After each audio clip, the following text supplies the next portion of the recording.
আমি আবির মাহমুদ, লিখছি গাজীপুর থেকে। আশা করি মহান আল্লাহর রহমতে আপনি ভালো আছেন।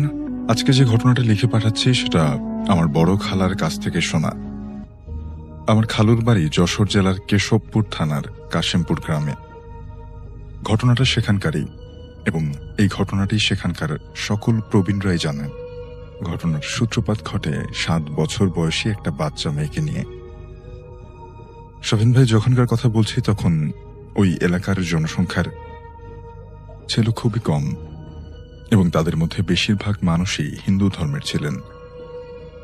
বিশেষত আজও ওই এলাকায় কালী পূজার একটা বিরাট ধুম পড়ে। অনেক মুসলমানরাও কালী বা গ্রাম্য ভাষায় শয়তানি শক্তিকে বিশ্বাস করে। অমাবস্যার রাতে পুজোর সময় অলৌকিক বিষয়াদি ঘটত প্রায়। যে বাচ্চা মেয়েটার কথা বললাম সে ছিল খুবই সুন্দর এবং ফুটফুটে।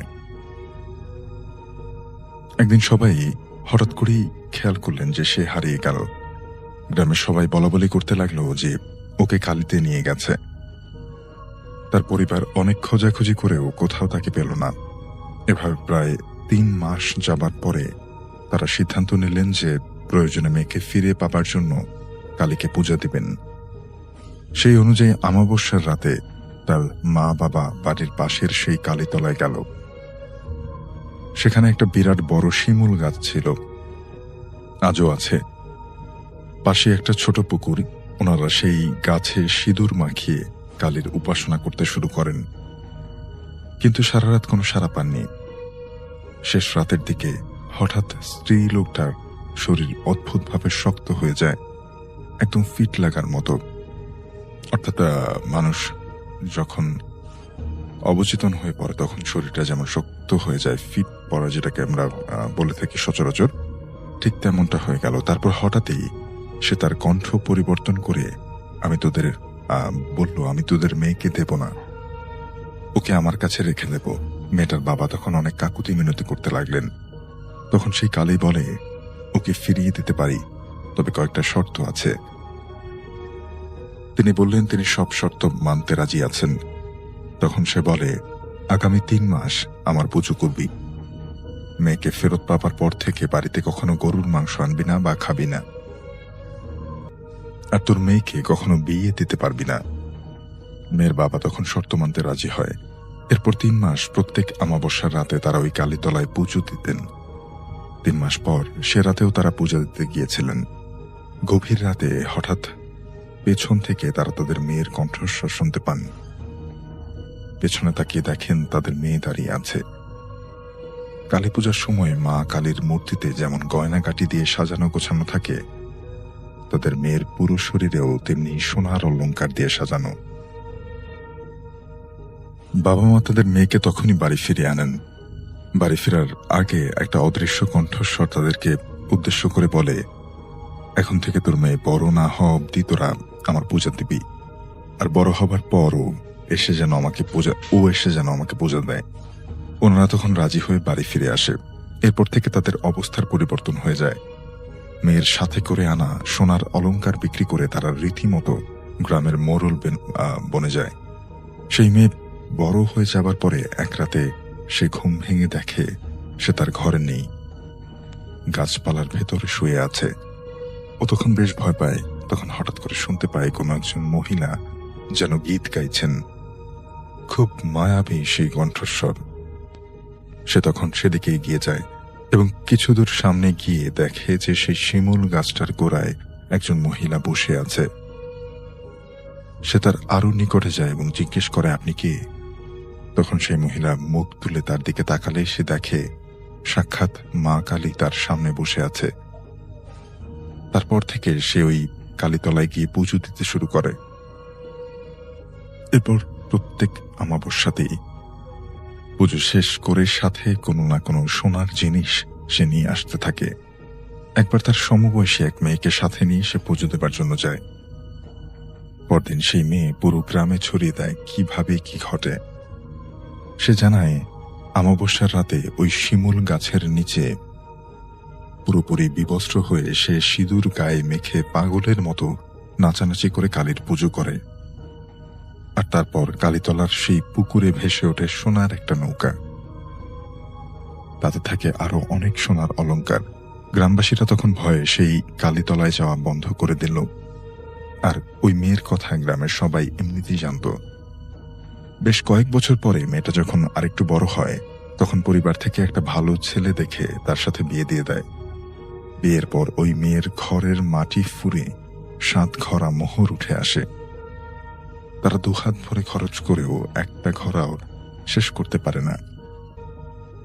একটা সময় সেই মেয়ের একটা ফুটফুটে বাচ্চাও হয়। এরপরে ওদের সংসারের সুখ আর শান্তিতে ভরে ওঠে। বাচ্চা হবার পর থেকে সে আর তেমন একটা পুজো দেয় না। এরপর কয়েকদিন পরে সে একটা স্বপ্ন দেখে। স্বপ্নে দেখে যে সেই মা কালী তার কাছে দুটো জিনিস চাইছে, একটা লাঠি আর একটা ঝুনো নারকেল। ওই মেয়েটা তখন বুঝতে পারে সে আসলে কি চাইছে। লাঠি অর্থাৎ তার স্বামী, আর নারকেল বলতে তার সন্তান। তখন সে সরাসরি না বলে দেয়, আর তখন সেই কালী রেগে যায়। সে বলে সে ওর পরিবারকে ধ্বংস করে দেবে, আর এর পরপরই তার ঘুম ভেঙে যায়। 2 দিন পরে তার স্বামীর রক্ত বমি হয় এবং সে মারা যায়। তাকে গোসল করে কবরস্থানে দাফন করে বাড়ি ফিরে এসে তারা দেখে তার আরেক ভাই ছটফট করছে, এবং কিছুক্ষণ পরে ভেদ বমি করে সেও মারা যায়। এবং এর পরের দিন সেই ছোট বাচ্চাটা হঠাৎই বমি করতে শুরু করে, একেবারে রক্ত বমি। এটা দেখে সেই মেয়েটা তখনই গিয়ে পাশের বাড়ি থেকে গরুর মাংস খেয়ে আসে এবং ঝাঁটার মাথায় মল লাগিয়ে সেই ঘরার দিকে সরে দেয়। সাথে সাথে সেই মাটির ঘরাগুলো গড়াতে গড়াতে কালীতলার সেই পুকুরে ডুবে যায়। লোকমুখে কথিত আছে 7টা ঘরার মধ্যে একটার কানই ভেঙে গিয়েছিল, সেটা নাকি পরবর্তীতে চোখের আকার ধারণ করে এবং ওই পুকুরেই আছে। আজও অব্দি ওই পুকুরে কেউ গোসল করেনি, তবে কেউ অসুস্থ থাকলে ওখানকার পানি দিয়ে রান্না করে খাওয়ালে তার অসুখটা সেরে যায়। কালীতলা আজও তেমনই আছে। গ্রামের অনেকের বিশ্বাস ওই ঘরাগুলো আবারও কেউ একজন পাবে। এই জন্য মাঝে মাঝে অমাবস্যার রাতে সেই মাটির ঘরাগুলো গ্রামের ভেতরে গড়াগড়ি করে। অনেক মানুষ নিজ চোখে দেখেছেন এই ঘটনা। প্রিয় লিসেনার্স, আপনারা এমন কি কখনো শুনেছেন কোনো ব্যক্তি কারো মৃত্যু স্বপ্নে দেখছে এবং বাস্তবেই তার মৃত্যু হয়ে যাচ্ছে? কি খুব অবাক হচ্ছেন নিশ্চয়ই। হ্যাঁ লিসেনার্স, আমি এখন এমনই একটি ঘটনা আমি আপনাদের সামনে শেয়ার করতে যাচ্ছি। ঘটনাটি যার সঙ্গে ঘটছে তার নাম হচ্ছে আল আমিন। আল আমিনের বাড়ি নড়াইল জেলার লোহাগাড়া উপজেলার লাহোরিয়া ইউনিয়নে। বর্তমানে সে ফরিদপুরের জোবাইদা করিম জুট মিলসে কর্মরত। ঘটনাটি ঘটা যখন শুরু করে তার আগের একটি ঘটনা রয়েছে। বেসিক্যালি সেই ঘটনার পর থেকে নিয়ে আল আমিন এই ধরনের অদ্ভুত স্বপ্ন দেখছে এবং সেটা বাস্তবায়িত হচ্ছে। সেই অদ্ভুত ঘটনাটি আপনাদের সামনে শুরুতে বলতে চাই। সময় ছিল 2014 সাল। আল আমিন তখন ছিল এসএসসি পরীক্ষার্থী। প্রতিদিন ভোরবেলা তার দুটো প্রাইভেট থাকতো, মানে ফজরের পরপরই একটা প্রাইভেট, তারপরে আরেকটা প্রাইভেট। তখন যেহেতু পরীক্ষার্থী ছিল, পড়ার প্রেশারটাও বেশি ছিল। একদিন সন্ধ্যার পর তার বাসা থেকে হঠাৎ করে বলে যে আল আমিনের খালা অসুস্থ, কিছু খাবার দাবার নিয়ে খালাকে দেখতে যেতে হবে। খালার বাড়ি ছিল আল আমিনের গ্রাম থেকে 15 কিলোমিটার দূরে এবং বাইসাইকেল চালিয়ে সেখানে যেতে প্রায় 2 ঘন্টা সময় লাগতো। আল আমিন শুরুতে যেতে রাজি না হলেও পরবর্তীতে যেতে রাজি হয় এবং আল আমিনের মা বাবা তার খালার জন্য বেশ কিছু ফলমূল, খাবার, এই জিনিসগুলো আল আমিনকে দিয়ে দেয়। আল আমিন সাইকেল চালিয়ে তার খালা বাড়ির দিকে যেতে থাকে।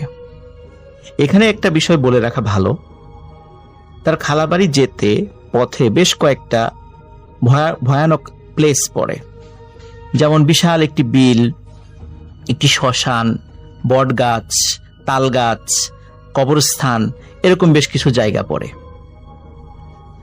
আল আমিন স্বাভাবিকভাবেই সাইকেল চালিয়ে এই সমস্ত জায়গা পার হয়ে সে তার খালাবাড়িতে চলে যায়, কোথাও কোনো সমস্যা হয়নি। খালাবাড়িতে যাবার পর খালাবাড়ির লোকেরা তাকে খুব রিকোয়েস্ট করে রাত থেকে যেতে, কিন্তু আলামিন বলে যেহেতু তার পরীক্ষা নিকটে এবং পরদিন ভোরবেলা তার প্রাইভেট রয়েছে, এই জন্য সে কিছুতেই থাকতে পারবে না। যেহেতু তার লেখাপড়ার এক্সকিউজ সে দিয়েছিল, এই কারণে তার খালাবাড়ির লোকরাও তাকে কোনো বাধা দেয়নি। আলামিন যেহেতু চলেই যাবে, তখন খালাবাড়ির লোকেরা তখন তার জন্য তার পরিবারের লোকদের জন্য রান্না করা খাবার, মাছ, মাংস এবং স্পেশালি একটি মাঝারি আকৃতির মুরগির বাচ্চা, তাজা মুরগির বাচ্চা দিয়ে দেয়, যাতে করে বাড়িতে নিয়ে এটা জবাই করে খেতে পারে। তো আলামিন এই জিনিসগুলো ব্যাগে করে নিয়ে রওনা দেয়।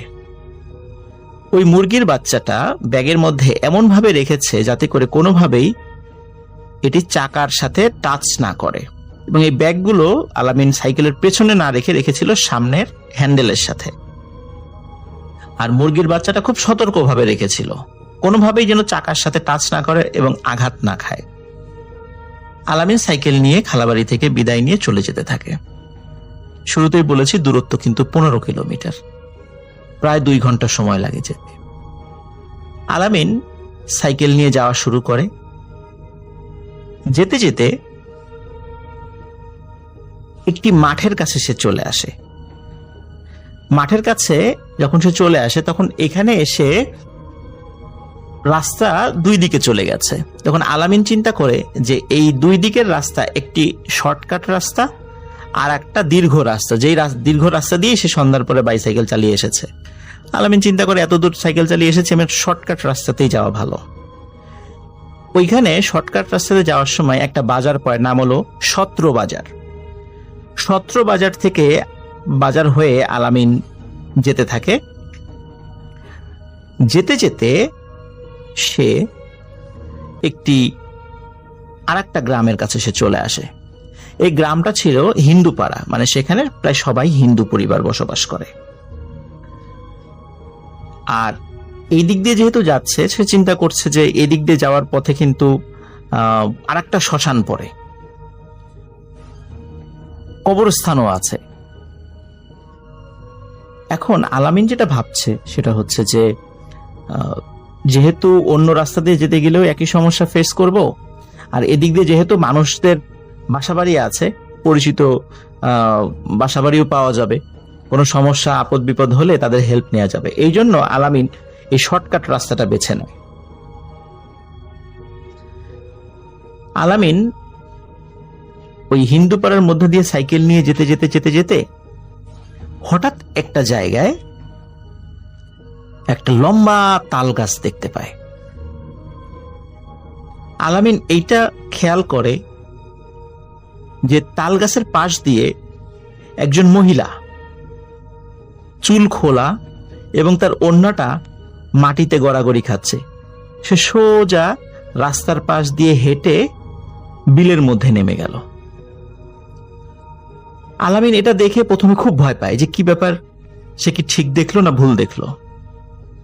তখন আলামিন চিন্তা করেছে সে ভুলও দেখতে পারে।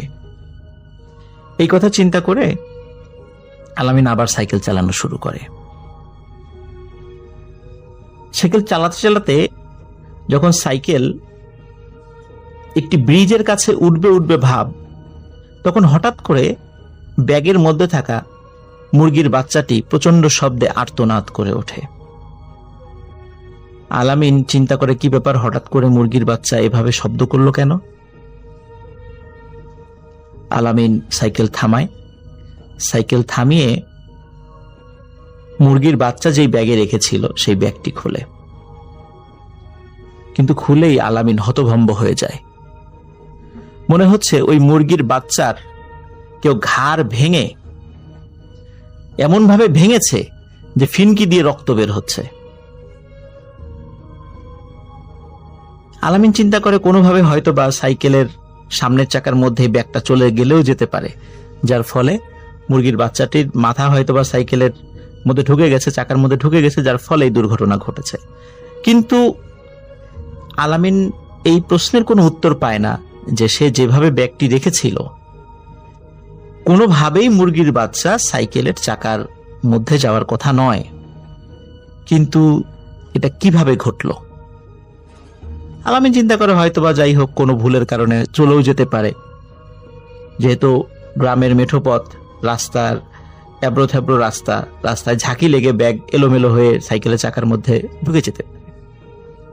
আলামিন ব্যাগের মধ্য থেকে মুরগির বাচ্চাটি বের করে ওই ব্রিজের নিচে ফেলে দেয় এবং আবার সে সাইকেল চালানো শুরু করে। সাইকেল চালাতে চালাতে হঠাৎ করে একটি বটগাছ আলামিন দেখতে পায়। এই বটগাছ কেন্দ্রিক অনেক গল্প সে শুনেছে। বটগাছের নিচে আলামিন একজন মানুষকে দেখতে পায়। দেখে সে একজন পাগল, এবং এই পাগলকে সে আগে কখনো দেখেনি। বড় বড় চুল, খালি গা, পরনে ছোট্ট একটি পোশাক। আলামিনকে দেখে বলে, এই আলামিন দাঁড়া।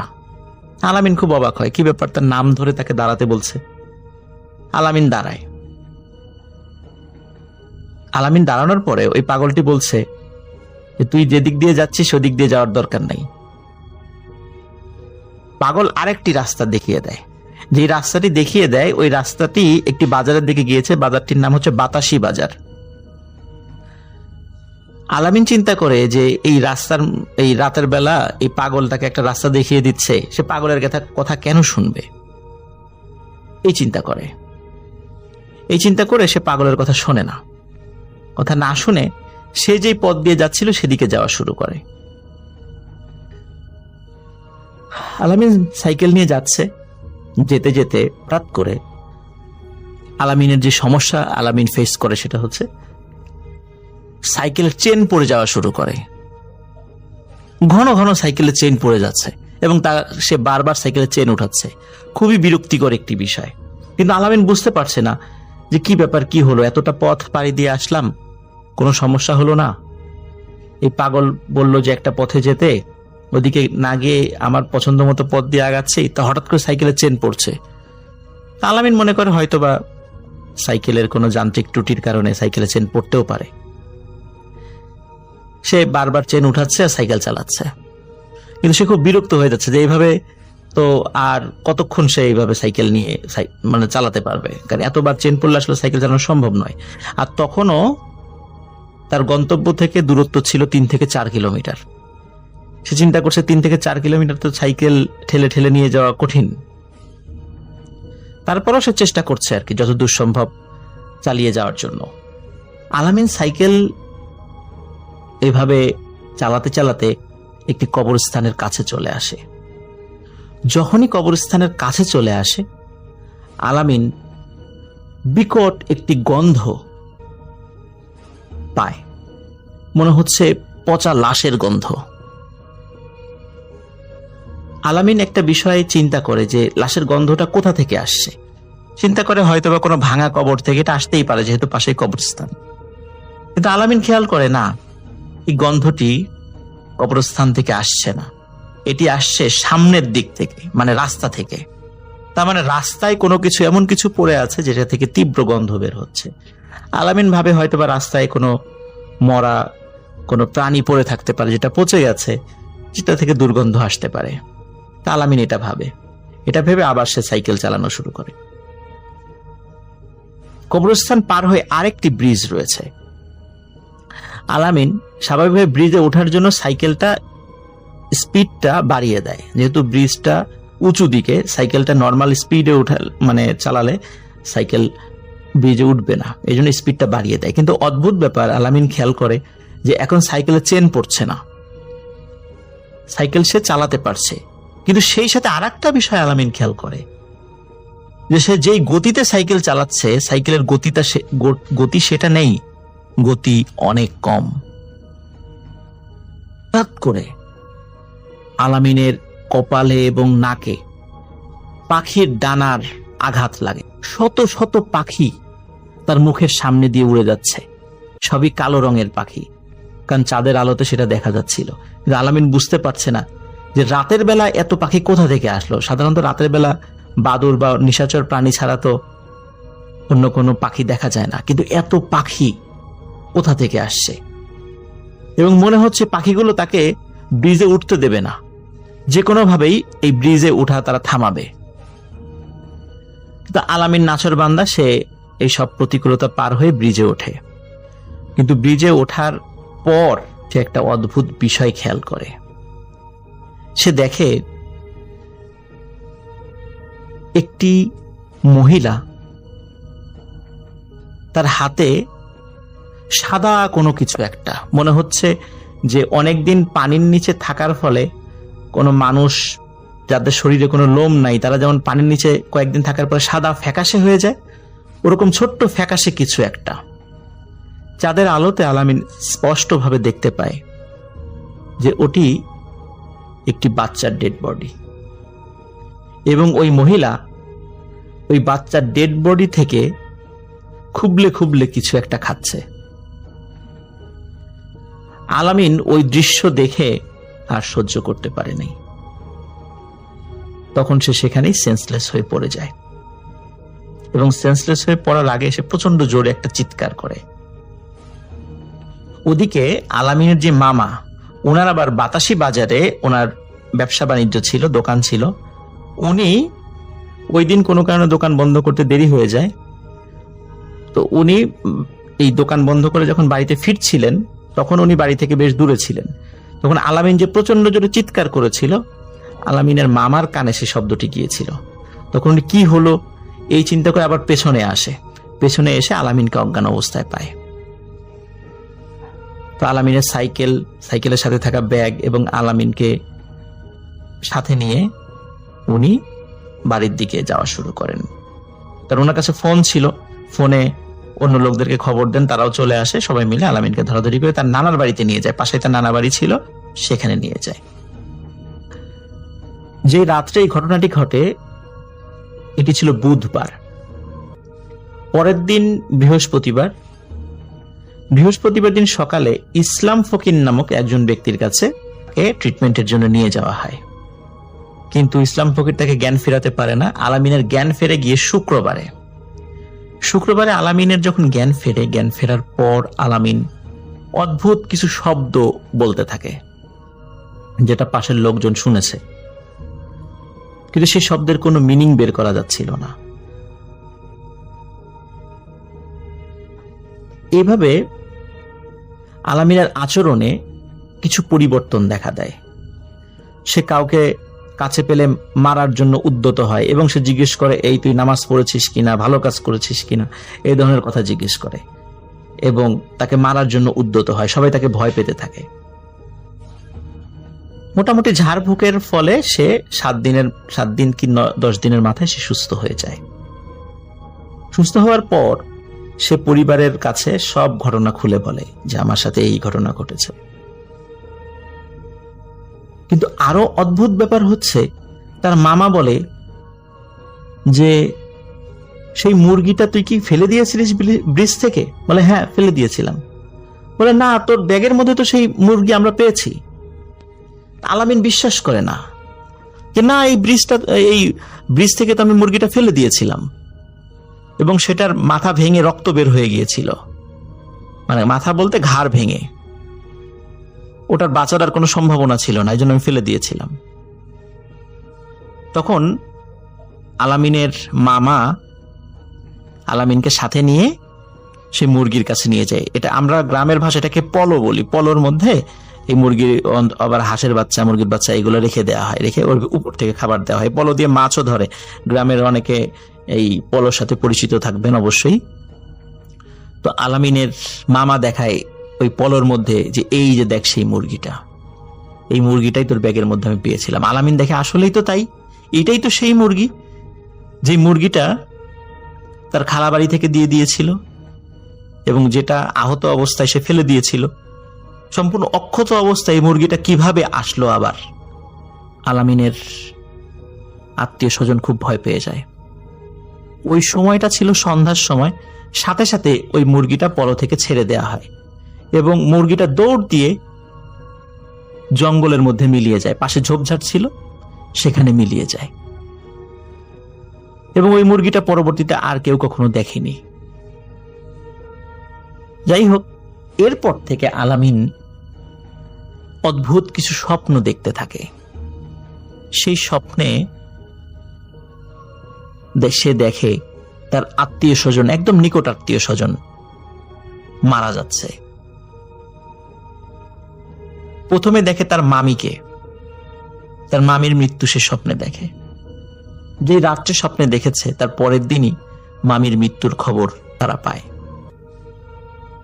এরপর তার আপন নানার মৃত্যুর স্বপ্ন আলামিন দেখে, এবং সত্যি তার পরের দিন তার আপন নানারও মৃত্যু হয়ে যায়। এভাবে সে মামি, কাকা, মাওই, নানা এরকম তার অসংখ্য আত্মীয় স্বজনের মৃত্যু স্বপ্নে দেখতে থাকে, এবং সত্যি সত্যি স্বপ্ন দেখার পর তাদের মৃত্যু হয়।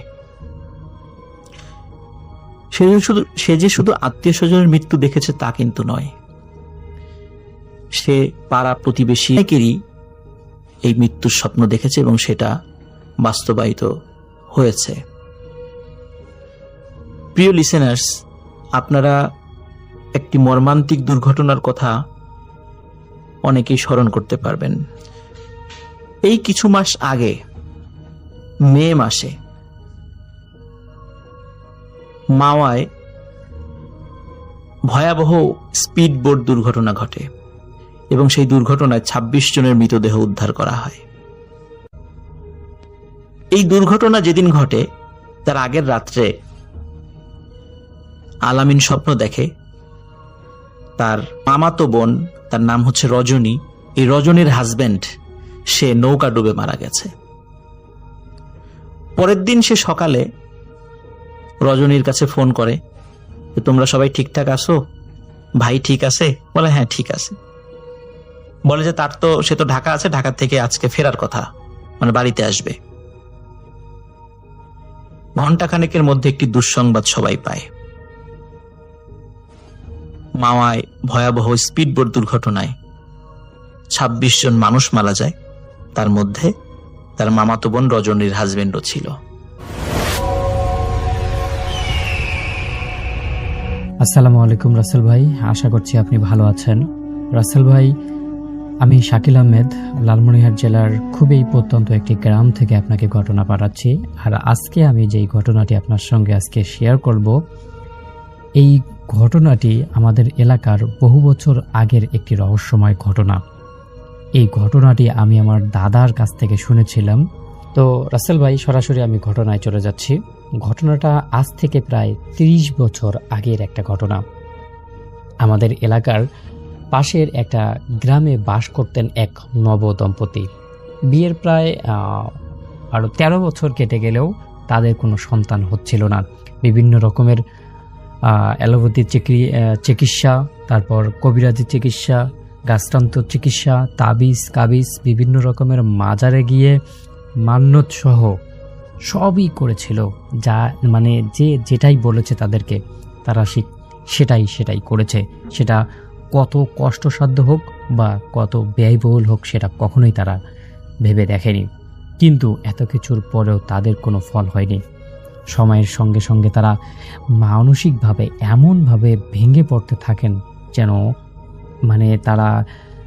তাদের যে এই দম্পতির জীবনটা আছে সেই জীবনটাতে তারা একটা সময় অসুখী হয়ে পড়েন। এমন সময় গ্রামের একজন লোক তাদেরকে একটা পুরনো কালী মন্দিরের কথা বলে। মন্দিরটি ছিল গ্রামের বাহিরে একটা নির্জন জঙ্গলের ভিতরে। জায়গাটা নিয়ে নানা ধরনের গল্প, নানা ধরনের কাহিনী, নানা ধরনের ভৌতিক কাহিনী প্রচলিত ছিল। লোকজন বলতো সেখানে মান্যত করলে নাকি মনের ইচ্ছা পূরণ হয়ে যায়। 70% মানুষের নাকি ইচ্ছা তখন পূরণ হতো। রাসেল ভাই, যদিও এটা বর্তমান সময়ে কুসংস্কার, তখন মানুষ এটাকে বিশ্বাস হিসেবে নিয়েছিল। আবার অনেকেই বলতো কিছু ইচ্ছার মূল্য খুব ভয়ঙ্কর হতে পারে। এমন কিছু সেখানে শর্ত থাকে যেই শর্তগুলো পূরণ করা মানুষের জন্য কখনোই সম্ভব হয়ে যায় না। কিন্তু তারপরেও তারা সেখান থেকে মান্যত করে এবং ফল নিয়ে আসে। তো এই যে এই যে মন্দিরের যে লোকেশনটা আছে, যেই লোকেশনটা যেই লোকটা দিয়েছিল তার সেই দম্পতিকে, তারা প্রথমে একদমই এটা বিশ্বাস করেনি। কারণ তারা ডক্টর, তারপরে হচ্ছে কবিরাজ, তান্ত্রিক, পানি পড়া, এটা পড়া ওইটা সব কিছুই করার পরেও কিন্তু তাদের কোনো ফল হয়নি। তো সাধারণ একটা মন্দিরে গিয়ে মানে মান্যত করলে কি হবে, এইটা আসলে তারা কোনোভাবেই মানে মানতে পারছিল না। কিন্তু দীর্ঘ হতাশার পর তারা শেষ পর্যন্ত ডিসিশন নিয়েই ফেলে যে তারা সেখানে যাবেন। যাই হোক, তারা রওনা দিল সেই জঙ্গলের দিকে এবং জঙ্গলে গিয়ে দেখেন মন্দিরের পুরোহিত তাদের একটা বিশেষ ধরনের পূজার কথা বলেন। তিনি দাবি করেন যে নির্দিষ্ট সময়ে কয়েকটি আচার পালন করলে সন্তান লাভের সম্ভাবনা রয়েছে 100-তে 100, এবং তোমরা যদি আসলে এই নিয়মটা মেনে চলো এবং মান্যতটা পূরণ করো তাহলে অবশ্যই তোমাদের সন্তান হবে। তো যে দম্পতি সেখানে গিয়েছে তারা রাজি হয়ে যায়। তারা বলে যে আমরা আসলে এত কষ্ট করলাম, এত কিছু করলাম, এখন তো একটা মান্যতেই। তো তারা দুজনের মধ্যে কথাবার্তা বলে ওইটার মধ্যে আর কি রাজি হয়ে যায় এবং তাদের দ্বারা ওই পুরোহিত ওই পূজাটা সম্পূর্ণ করেন এবং সম্পূর্ণ করার একদিন পর তারা বাড়িতে ফিরে আসে। তার কয়েক মাস পর আশ্চর্যজনকভাবে সেই দম্পতির যে স্ত্রী ছিল সেই স্ত্রী গর্ভবতী হন। খবরটি দ্রুত চারপাশে ছড়িয়ে পড়ে, পরিবারে আনন্দের বন্যা বয়ে যায়। সবাই অনেক বেশি খুশি হয়, কারণ সবাই তাদের কষ্টটা খুব কাছের থেকে দেখেছে। দিনের পর দিন, রাতের পর রাত তারা কষ্ট করে গেছে শুধুমাত্র একটা সন্তানের জন্য। সবাই মনে করলো তাদের কষ্টের দিন হয়তো শেষ হয়ে আসছে, তারা হয়তো এবার সত্যি সত্যি একটা সন্তানের মুখ দেখতে যাচ্ছে। কিন্তু ইতিহাস কতটা নির্মম, ইতিহাস কতটা ভয়ানক, যদি ঘটনাটা শেষ পর্যন্ত শোনেন তাহলে হয়তো বুঝতে পারবেন। এইরকম একটা অবস্থায় তারা মানে অদ্ভুত কিছু ঘটনার সম্মুখীন হতে শুরু করে। গর্ভবতী মহিলাটি প্রায় রাতেই মানে ঘুম ভেঙে যায়, ঘুম ভেঙে একদম উঠে বসে থাকতেন। তিনি বলতেন জানালার বাহিরে কেউ একজন দাঁড়িয়ে থাকে, একজন বৃদ্ধ, চুলগুলো লম্বা, মুখ ফ্যাকাশে, স্থির চোখে ঘরের ভিতরের দিকে তাকিয়ে থাকে। প্রথমে সবাই ভেবেছিল গর্ভ অবস্থায় মানসিক চাপ বা এতদিন পর আসলে বাচ্চা হয়েছে বা বিভিন্ন রকমের চাপের কারণে হয়তো সে এগুলা দেখে, হয়তো বিভিন্ন রকমের মানসিক চাপের কারণে সে হয়তো এগুলা দেখে। কিন্তু ঘটনা আস্তে আস্তে বাড়তেই থাকে। মাঝরাতে বাড়ির উঠোনে পায়ের শব্দ শোনা যেত, কখনো দরজায় টোকা দিত, কখনো ছাদের ওপর ভারী কিছু শব্দ পাওয়া যেত। মনে হচ্ছে কেউ এই ঘরের ছাদে ঢিল ছুটছে এরকম। বাড়ির লোকজন কয়েকবার করে বাইরে বের হয়েছে, কিন্তু আশেপাশে কাউকেই দেখেনি। সময়ের সঙ্গে সঙ্গে মহিলার আচরণও বদলাতে শুরু করে। তিনি মাঝে মধ্যে ঘুমের মধ্যে কথা বলতেন, কিন্তু অদ্ভুত বিষয় হলো সেই কথাগুলো অনেক কিছুই কেউ একদমই বুঝতে পারত না। যেন অন্য কোনো ভাষায় কথা বলছে, যেন অন্য কোনো ভঙ্গিতে কথা বলছে। এক রাতে সেই মহিলার স্বামী ঘুম ভেঙে দেখেন যে তার স্ত্রী বিছানায় নেই। তিনি একদমই আশ্চর্য হয়ে পুরো বাড়ি তছনছ করে খুঁজেন, কিন্তু কোথাও সেখানে পাওয়া যায়নি। তারপর সেই স্বামী তার বাবার বাড়িতে ফোন দেন, তার শ্বশুর বাড়িতে ফোন দেন, কিন্তু সেখানেও খুঁজে পাওয়া যাচ্ছিল না। অবশেষে যখন ফজরের আজান দেয়, ভোরের দিকে তাকে বাড়ির পিছনে একটা বাঁশঝাড়ের কাছে পাওয়া যায়। তিনি মাটিতে বসেছিলেন, চোখগুলো খোলা, কিন্তু কোনো কথা বলছিলেন না। আনমনে কারো দিকে যেন একদম ফ্যাল করে তাকিয়ে আছেন। সেই দিনের পর থেকে পরিবারের ভিতরে আতঙ্ক আরও অনেক বেশি বেড়ে যায়। এলাকার মধ্যে ছড়িয়ে পড়ে নিমিষেই এই ঘটনাটা শোনার পর অনেকেই অনেক রকমের মন্তব্য করতে থাকে। তবুও কয়েক মাস পর সুস্থ একটি ছেলে সন্তানের জন্ম দেয় সেই নারী। সবার ধারণা ছিল এখন হয়তো সব সমস্যার শেষ হয়েছে, কিন্তু এই শিশুর জন্মের পরেই আসল ভয়ঙ্কর ঘটনা শুরু হয়। ঘটনাটা এমন একটা নির্মম ঘটনা যেটা সেই গ্রামের মধ্যে একটা আতঙ্ক ফেলে দেয়। ঘটনাটি হচ্ছে, ছেলেটি দিনের বেলায় একদমই স্বাভাবিক থাকতো, কোনো কান্নাকাটি, কোনো কিছুই করতো না। কিন্তু রাত শুরু হতেই শুরু হয়ে যেত তার কান্না, এমন কান্না যা কোনোভাবেই থামানো যেত না। একদিন শিশুর মা দাবি করেন তিনি মাঝরাতে দেখছেন তার সন্তানের খাটের পাশে একজন বৃদ্ধ লোক দাঁড়িয়ে আছে। পরদিনে একই কথা বলেন শিশুটির দাদিও। তার পরের দিন ঠিক একই কথা বলেন শিশুর যে নানি ছিল তিনিও। এরপর থেকে বাড়ির সবাই আতঙ্কিত হয়ে থাকে। কয়েক সপ্তাহ পর এভাবেই প্রতি রাত্রে বিভিন্ন ধরনের ঘটনা সম্মুখীন হন তারা। কিন্তু কয়েক সপ্তাহ পর আরও একটি ভয়ানক ঘটনা ঘটে। এক গভীর রাতে শিশুর কান্না শুনে পরিবারের সবাই ঘুম থেকে জেগে ওঠে। দৌড়ে ঘরে গিয়ে দেখে খাট খালি, শিশু নেই। পুরো বাড়ি তছনছ করে খোঁজাখুঁজি শুরু হয়। শিশুর মা আছে, নানি আছে, দাদি আছে, সবাই আছে, কিন্তু সেই শিশুটিকে কোনোভাবেই খুঁজে পাওয়া যাচ্ছে না। অবশেষে তারা উঠোনের এক কোণে শিশুটিকে জীর্ণ শীর্ণ অবস্থায় খুঁজে পাওয়া যায়। কিন্তু অদ্ভুত একটা বিষয় হচ্ছে, সে এইরকম একটা অবস্থাতেও, এইরকম একটা জায়গাতেও খুব সুন্দর ঘুমিয়েছিল, যেন তার সাথে কিছুই ঘটেনি। সে কান্নাও করছিল না, কিন্তু কেউ বুঝতে পারেনি সে সেখানে কিভাবে গেল, কি হয়েছিল তার সাথে। ঘটনাটির পর পরিবারের এই যে ঘটনাটা পুরো এলাকায় ছড়িয়ে যায় এবং যেই লোকটা আসলে ওই যে মন্দিরের তাদের লোকেশন দিয়েছিল, সেই লোকটার পরামর্শ নিয়ে পুরো পরিবারটি এলাকা ছেড়ে চলে যাওয়ার সিদ্ধান্ত নেয়। বাড়ির বিক্রি করার প্রস্তুতি শুরু হয়। কিন্তু যাওয়ার আগের রাতেই সবচেয়ে ভয়ানক ঘটনাটা ঘটে তাদের সাথে। সেই রাতে হঠাৎ করে বাড়ির ভিতরে চিৎকার শুনে প্রতিবেশীরাও ছুটে আসে। ঘরের ভিতরে ঢুকেই তারা দেখতে পায় শিশুটির মা অচেতন অবস্থায় পড়ে আছে, আর দেওয়ালের উপরে কয়লার মতো কালো কালি দিয়ে কিছু অদ্ভুত রকমের চিহ্ন আঁকা। কে এঁকেছে কেউ জানে না। অনেক খোঁজ খবর নেওয়ার পরেও কেউ সেই আঁকা আঁকির বিষয়ে কিছুই জানেনি। পরদিন সকালে পরিবারটি গ্রাম ছেড়ে চলে যায় এবং মানুষ হয়তো ভাবতেছিল যে ঘটনাটা হয়তো এখানেই শেষ হয়ে যাবে, এবং তার কয়েক বছরের পরেও সেই বাড়িটি সেখানে পরিত্যক্ত অবস্থায় ছিল, কারণ সেই জমিটা কেউ আসলে নিতে চাচ্ছিল না, বা সেই বাড়ির কোনো আসবাবপত্রও কেউ নিতে চাচ্ছিল না। আজও সেই বাড়িটি জঙ্গলে ঢাকা অবস্থায় দাঁড়িয়ে আছে।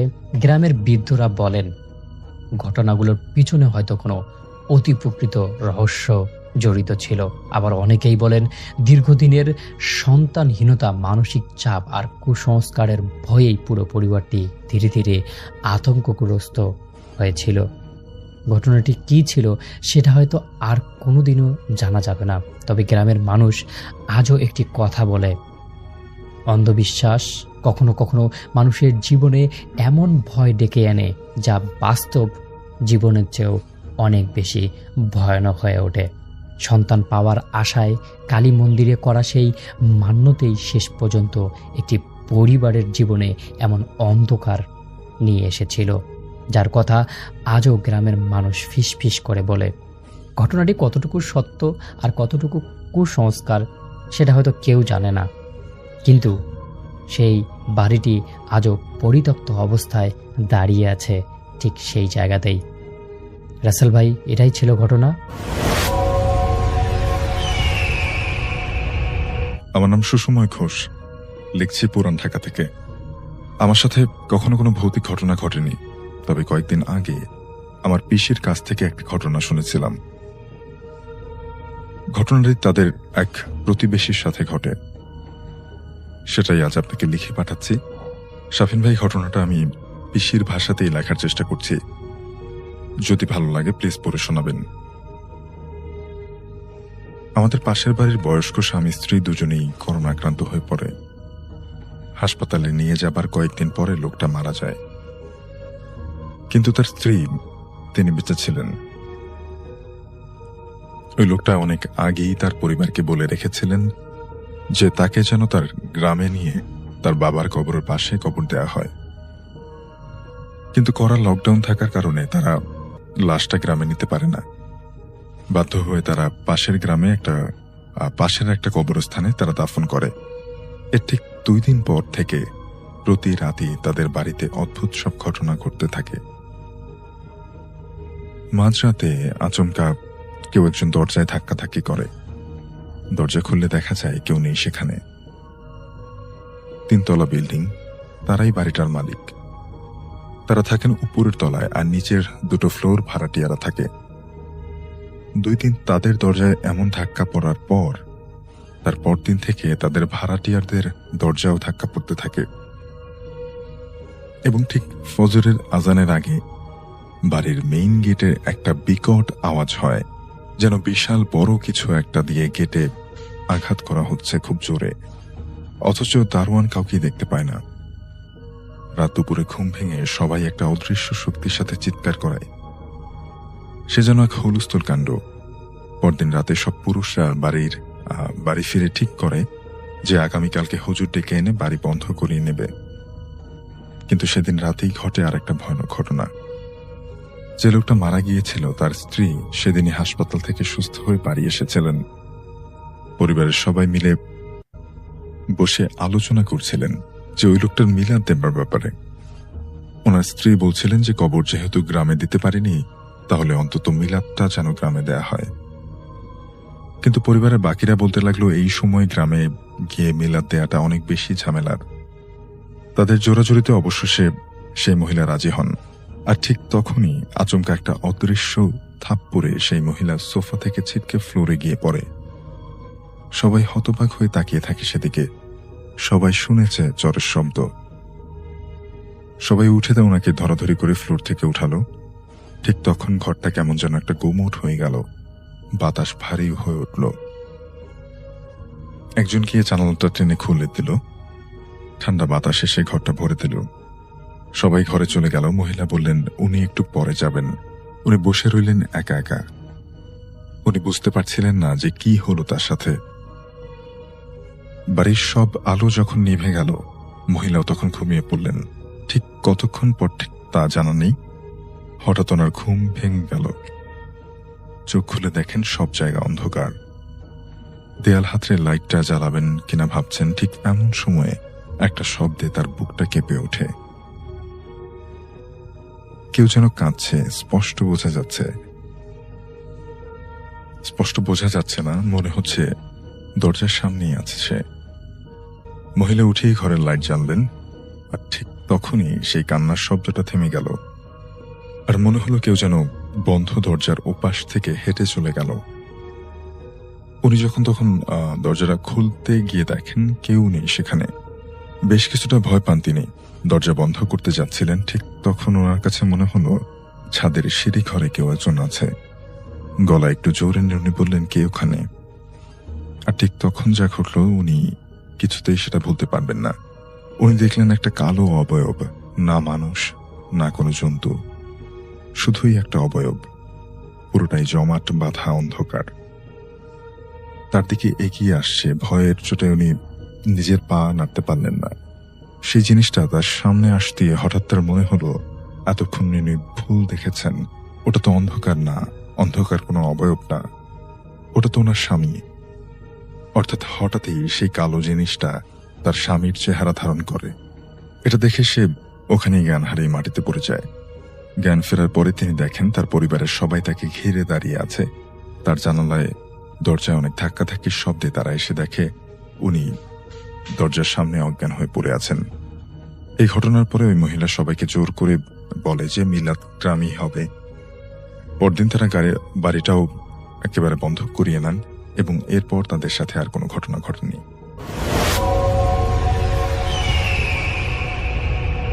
আমাদের সাথে শেয়ার করেছেন মালিহা সিলেট জেলা থেকে। যদিও তিনি এখন অস্ট্রেলিয়াতে থাকেন। তিনি লিখেছেন এই কাহিনীটি তার ছোটবেলায় ঘটে যাওয়া একটি কাহিনী। সালটা সম্ভবত 97-98, মানে 1997 বা 1998 সালের কাহিনী। তিনি তখন বেশ ছোট ছিলেন, স্কুলে পড়তেন। আর তিনি এই ঘটনাটা আমার মতো করে শেয়ার করতে বলেছেন। তা আমি চলে যাচ্ছি মালিহার কাহিনীতে।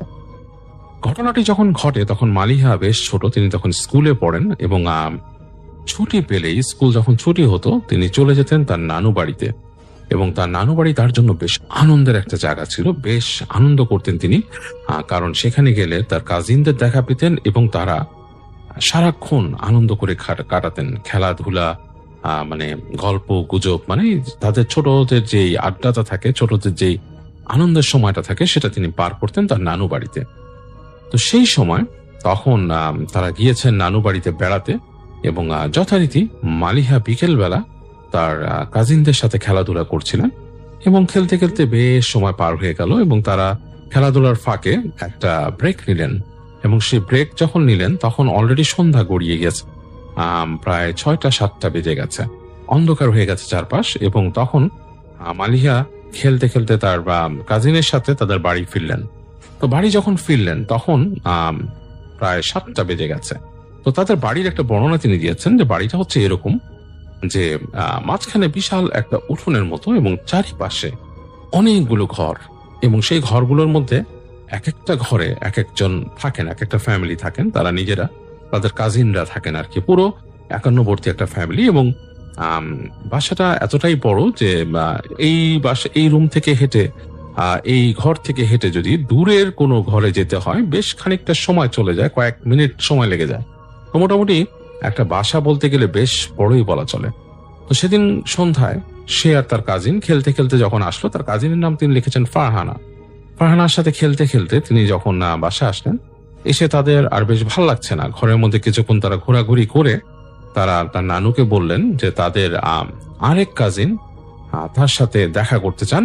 তখন তার নানু বলছেন যে কেন, ওখানে কেন যাবা, ওখানে এখন যাওয়ার দরকার নেই। তো বলছে যে না, আমরা যাই, ওর সাথে যাই, একটু খেলা করি, কথা বলি। তো অনেক রিকোয়েস্ট করার পর তিনি বলেন আচ্ছা যাও, রাত হয়ে গেছে, এত রাতে আসলে খেলাটা ঠিক না। তো তারা দুজন সেই নানুর সাথে কথা বলে নানুর দ্বিধায় ভরা পারমিশন নিয়ে তারা রওনা দিলেন পাশের ঘরে, তার সেই খালার বাড়িতে। এবং মানে পাশের ঘর বলতে বেরিয়ে কিন্তু উঠান হয়ে বেশ খানিকটা হেঁটে যেতে হবে এবং উঠানটা কিন্তু বেশ বড়। এবং তাদের বাসার বর্ণনার মধ্যে আরেকটা ব্যাপার আছে যে তাদের যে বাড়ি ঘরগুলো, টোটাল ঘরগুলোর ওই পাশে রয়েছে বিশাল মানে গাছের বাগান, সেখানে বিভিন্ন রকমের গাছ আছে, মানে এটা দেখে মনে হয় একটা জঙ্গলের মতো মনে হয়। তো সন্ধ্যার পর জায়গাটা বেশ অন্ধকার হয়ে থাকে বাড়ির সীমানার পরে।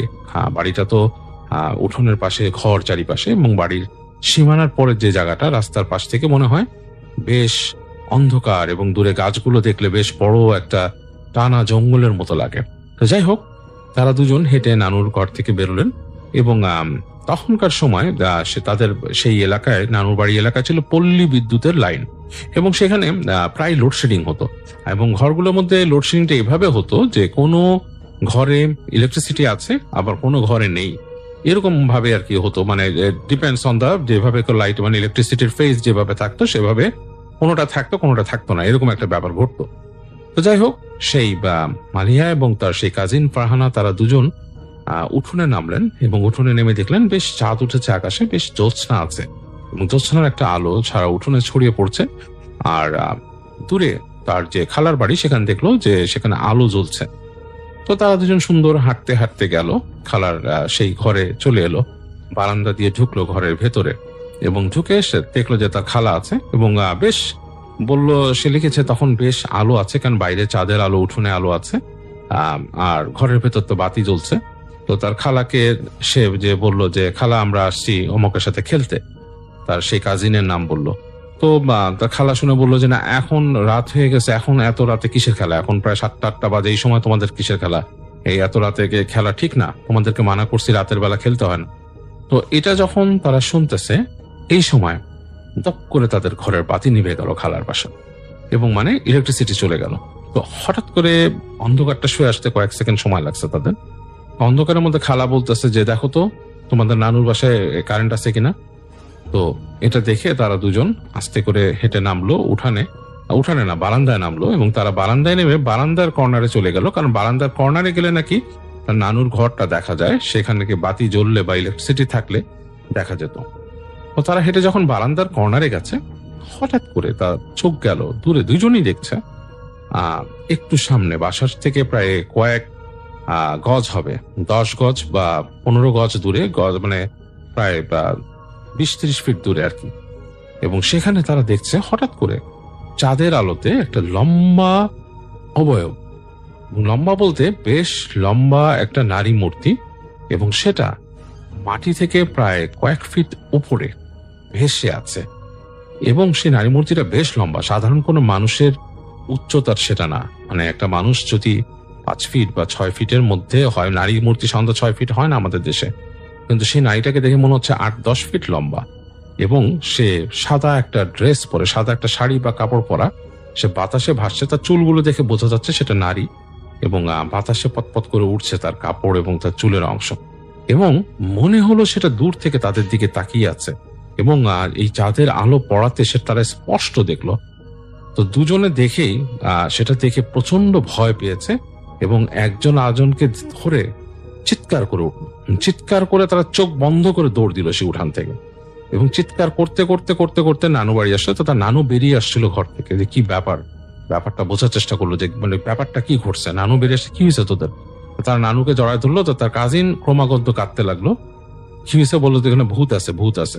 তো তার নানু বলতেছে, না না বাবা, এখানে কোনো ভূত নেই, তোমরা কি দেখছো কি? তো তারা দুজনই বললো নানু কিরকম দেখছি। তো নানু তাড়াতাড়ি তাদেরকে ঘরের ভেতরে নিয়ে গেল। ঘরের ভেতর নিয়ে বোঝালো। তো তার কাজিন যে ছিল, মালিহার যে কাজিন ফারহানা, সে ক্রমাগত কাঁদছিল। তো মালিহা ভয়ে চুপচাপ করে গেছে। যাই হোক, তার নানি তাকে বোঝালো, তার মা আসলো এবং তাদেরকে দোয়া পড়ে ফু দিল, মাথায় হাত বুলিয়ে দিল, এবং তাদেরকে ঠান্ডা করে ঘরে নিয়ে আসলো। তো এরকম করে ওই দিন রাত হয়ে গেছে, ঘুমানোর সময় মালিহা শুয়ে আছে তার মায়ের পাশে চুপচাপ। খুব ভয় পেয়েছে সে, ভয়ে সে গুটি সিটি মেরে ঘুমিয়ে গেছে। তার সব সময় মানে পুরো সময়টা তার চেহারায়, তার চোখের সামনে ভাসছে সেই নারী মূর্তিটা যেটা ভেসেছিল সেখানে। তো এরকম সময় তার মাকে সে ধরে রাখছে শক্ত করে। তো এই সময় দেখলো দরজায় শব্দ হলো। তো তার মা জিজ্ঞেস করলো কে? তো তার নানুর গলার আওয়াজ আসলো। তো তার মা যে আস্তে করে দরজাটা খুলে দিল। তো খোলার পরে তার নানু ঢুকলেন ঘরে, এবং তিনি দেখলেন নানু ফিসফিস করে বলছে যে বাড়িতে জিন আছে, এবং এই জিন অনেকেই দেখে, ওরাও দেখছে, ওদেরকে রাতটার বাড়িতে দিস না। তো মালিহা কিন্তু সব শুনছে কথাগুলো, এবং শুনে তার কাছে আরো ভয় লাগলো। এবং ওই দিন সারাটা রাত সে অনেক কষ্টে ঘুমিয়েছে, ঘুমাতে পারেনি, ভয় পেয়েছিল, তার চোখে শুধু ভাসছে। এবং সে এখন পর্যন্ত সেই জিনিসটাকে দেখতে পায়, চোখের সামনে চোখ বন্ধ করলে সে দেখতে পায় সেই দৃশ্যটা, যে এরকম লম্বা শাড়ি পরা একজন ভাসছে মাটি থেকে ওপরে। এবং যেহেতু এটা তার নিজের দেখা একটা জিনিস, সে বলেছে ভাইয়া এটা বেশ ভয়ঙ্কর একটা অভিজ্ঞতা, কেউ যদি সামনাসামনি এরকম দেখতে পায় প্রচন্ড রকমের ভয় পাবে, এবং এরকম কিছু যে আছে এটা আমি তার প্রমাণ। আসসালামু আলাইকুম রাসেল ভাই, আশা করছি আপনি ভালো আছেন। রাসেল ভাই, আমি শাকিল আহমেদ। আপনাকে আজকে আমি যে ঘটনাটি শেয়ার করতে যাচ্ছি সেটি বহু বছর আগে পশ্চিম অঞ্চলের একটা সীমান্তবর্তী এলাকায় এই ঘটনাটি ঘটে গেছে। ঘটনাটি এতটাই আলোচিত ছিল যে আজও গ্রামের বয়স্ক মানুষদের মধ্যে এই ঘটনাটি প্রায় সময় শোনা যায়। রাসেল ভাই, আমি সরাসরি ঘটনায় চলে যাচ্ছি। সেই গ্রামে থাকতেন হরিদাস নামে একজন ব্যক্তি আর তার স্ত্রী, যার নাম হচ্ছে কমলা দেবী।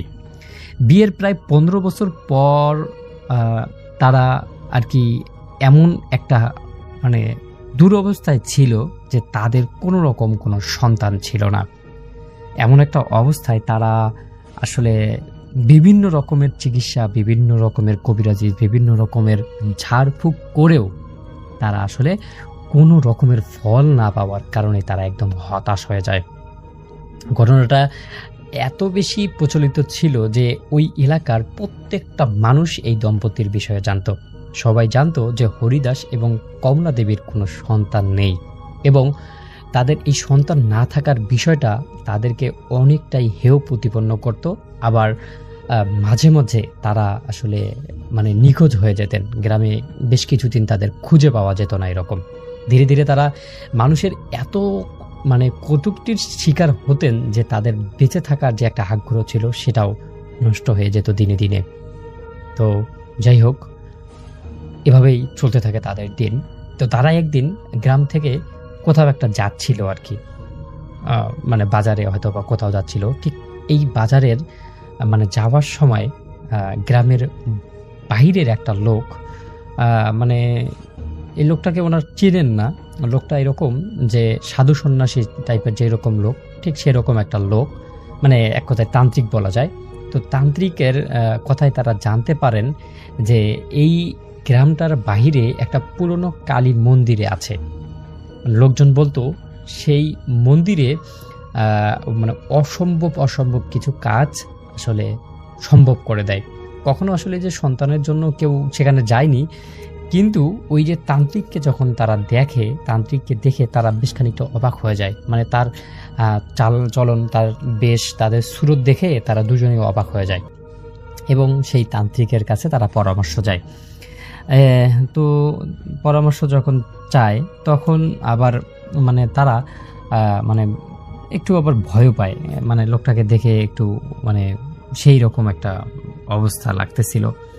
তো তারা তারপরেও তাদেরকে, ওই লোকটাকে খুব করে জিজ্ঞাসা করে যে আমরা তো শুনেছি ওই পাশে ওই গ্রামের একটা মন্দির আছে, সেই মন্দিরের কি একজন ভালো তান্ত্রিকও আছে। তো মানে সর্বোপরি তাদের যে ঘটনাটা আছে সেই ঘটনাটা ওই মন্দিরকে একদম মানে কি বলে খুলে বলেন। তখন ওই তান্ত্রিক বলে যে ঠিক আছে, এই মানে ওনাকে, ওদের ওই দম্পতিকে আর কি লোকেশন দেয় যে এই লোকেশনে যেতে হবে। যাই হোক, তারা ওই যে মানে হরিদাস এবং কমলা দেবী, তারা দুজনে অনেক চিন্তা ভাবনা করে যে আসলে সেখানে যাব কিনা। সেখানে তো কেউ সন্তানের জন্য যায়নি, বা সেখানে তো মানুষ বিভিন্ন রকমের সমস্যার জন্য গেছে, কিন্তু কেউ তো সন্তানের জন্য এখন পর্যন্ত যায়নি। তো আমাদের যাওয়া ঠিক হবে কিনা। কিন্তু একটা পর্যায়ে তার স্ত্রী কমলা দেবীর আসলে জোরাজোরিতে হরিদাস বাবু এবং তার স্ত্রী সেই রাতে সেখানে যান। যাওয়ার পর তারা দেখে মন্দিরটা ছিল একদম ঘন জঙ্গলের ভিতরে, ভাঙাচোরা দেওয়াল, কালো ধোঁয়ায় দাগ পড়া আছে, একটা মূর্তি আছে, ভাঙাচোরা একটা মূর্তি, চারদিকে অদ্ভুত রকমের একটা নীরবতা। এবং তারা মানে দেখে যে ওই যেই তান্ত্রিককে তারা ওকে সেখানে দেখেছিল রাস্তার মধ্যে, সেই তান্ত্রিকে সেখানে বসে আছে। তারপর তান্ত্রিক তো তাদের বিষয়ে জানে। তখন তান্ত্রিক বলে আমি তো আসলে এখানের মানে প্রকৃত যে গুরু আছে তিনি না, আমাদের গুরু একজন আছে, আমি সেই গুরুকে ডেকে দিচ্ছি, সেই গুরুর সঙ্গে আপনারা কথা বলেন। তখন ওই তান্ত্রিক তার যে গুরু আছে তার গুরুকে এই ডেকে নিয়ে আসেন এবং হরিদাস বাবু এবং কমলা দেবী তাদের সম্পূর্ণ কথা সেই তান্ত্রিককে খুলে বলেন। তান্ত্রিক তাদের কথা শোনার পর বেশ কিছুক্ষণ চুপ করে বসে থাকেন। তারপর বলে, তোমরা সন্তান পাবে, কিন্তু একটা শর্ত আছে। শর্তটা কি ছিল সেটা তারা কাউকে বলেনি, কারণ তান্ত্রিক সেই সত্যটা কাউকে বলতে একদমই নিষেধ করেছিল। শুধুমাত্র জানা যায় সেই রাতের পর তারা কয়েকবার গোপনে সেই মন্দিরটাতে গিয়েছিল। এর প্রায় 1 মাস পর সেই কমলা দেবী গর্ভবতী হন। গর্ভবতী হওয়ার সময় তার মানে সেরকম কোনো পরিবর্তন হয়নি বা সেরকম কোনো ঘটনার সম্মুখীনও তিনি হননি। এরপর তাদের ঘরে একটা ফুটফুটে ছেলে সন্তানের জন্ম হয়। গ্রামের মধ্যে আনন্দের বন্যা বয়ে যায়, কারণ হরিদাস বাবু ছিলেন একটু মানে সচ্ছল প্রকৃতির এবং তিনি অত্র এলাকার প্রত্যেকটা মানুষকে দাওয়াত করে খাওয়ান। এরপর শুরু হয় তাদের জীবনের খুব ভালো একটা অধ্যায়। বছরের পর অপেক্ষা করার পর তাদের ঘরে সন্তান এসেছে। সবকিছুই স্বাভাবিকভাবেই চলতে থাকে তাদের জীবনে। ছেলেটা আস্তে আস্তে বড় হতে থাকে, দেখতে সুন্দর, বুদ্ধিমান, এবং ছেলেটা এত বেশি ভদ্র ছিল যে এলাকার সবারই প্রিয় হয়েছিল। কিন্তু তার 7 বছর হওয়ার পর শুরু হয় অদ্ভুত রকমের কিছু ঘটনা, যেই ঘটনাগুলো এলাকার প্রত্যেকটা মানুষকে চিন্তিত করে তোলে। প্রথমে সে মাঝে মাঝেই ঘুমের ঘরে উঠে বসে থাকতেন একদম নিঃশব্দ হয়ে নিশ্চুপচাপ হয়ে শুধুমাত্র বসে থাকতেন এবং চোখগুলো খোলা রাখতেন, কিন্তু মুখ দিয়ে কোনো কথা বলতেন না। ঘন্টার পর ঘন্টা সেখানেই বসে থাকতেন। তার মা অনেকবার করে তাকে ডাকতেন, তার বাবা অনেকবার করে ডাকতেন, কিন্তু কোনো সাড়াই সে দিত না, শুধুমাত্র ঠিক সেভাবেই বসে থাকতো এবং হঠাৎ করে একটা সময় সে স্বাভাবিক হয়ে যেত। মানে এমন একটা অবস্থা যে ধূপ করে সে একটা হ্যাং, বর্তমানে আমরা টাইপের সিস্টেমের হ্যাং বলি, সেরকম হ্যাং হয়ে যাইত। তারপর একদিন তার বাবা তাকে হঠাৎ করে জিজ্ঞাসা করছে,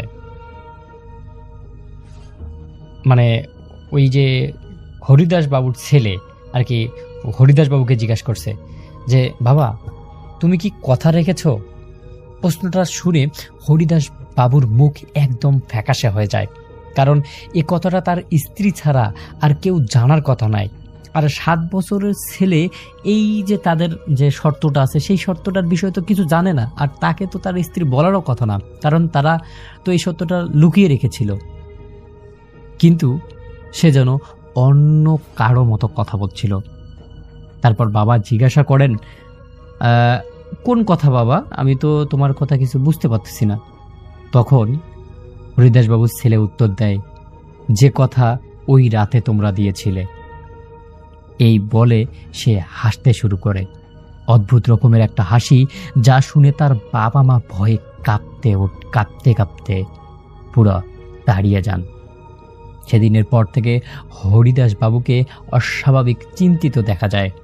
প্রায় রাতেই তিনি ঘুম পাড়তেন না, মাঝে মাঝে উঠে একা বসে থাকতেন, কিন্তু কাউকে একদমই কিছু বলতেন না, কারণ তিনি জানেন এই সত্যটা কাউকে বললেও সমস্যা, আবার তিনি এমন একটা সমস্যার মধ্যে পড়েছেন কাউকে না বলেও তিনি আর পারছেন না।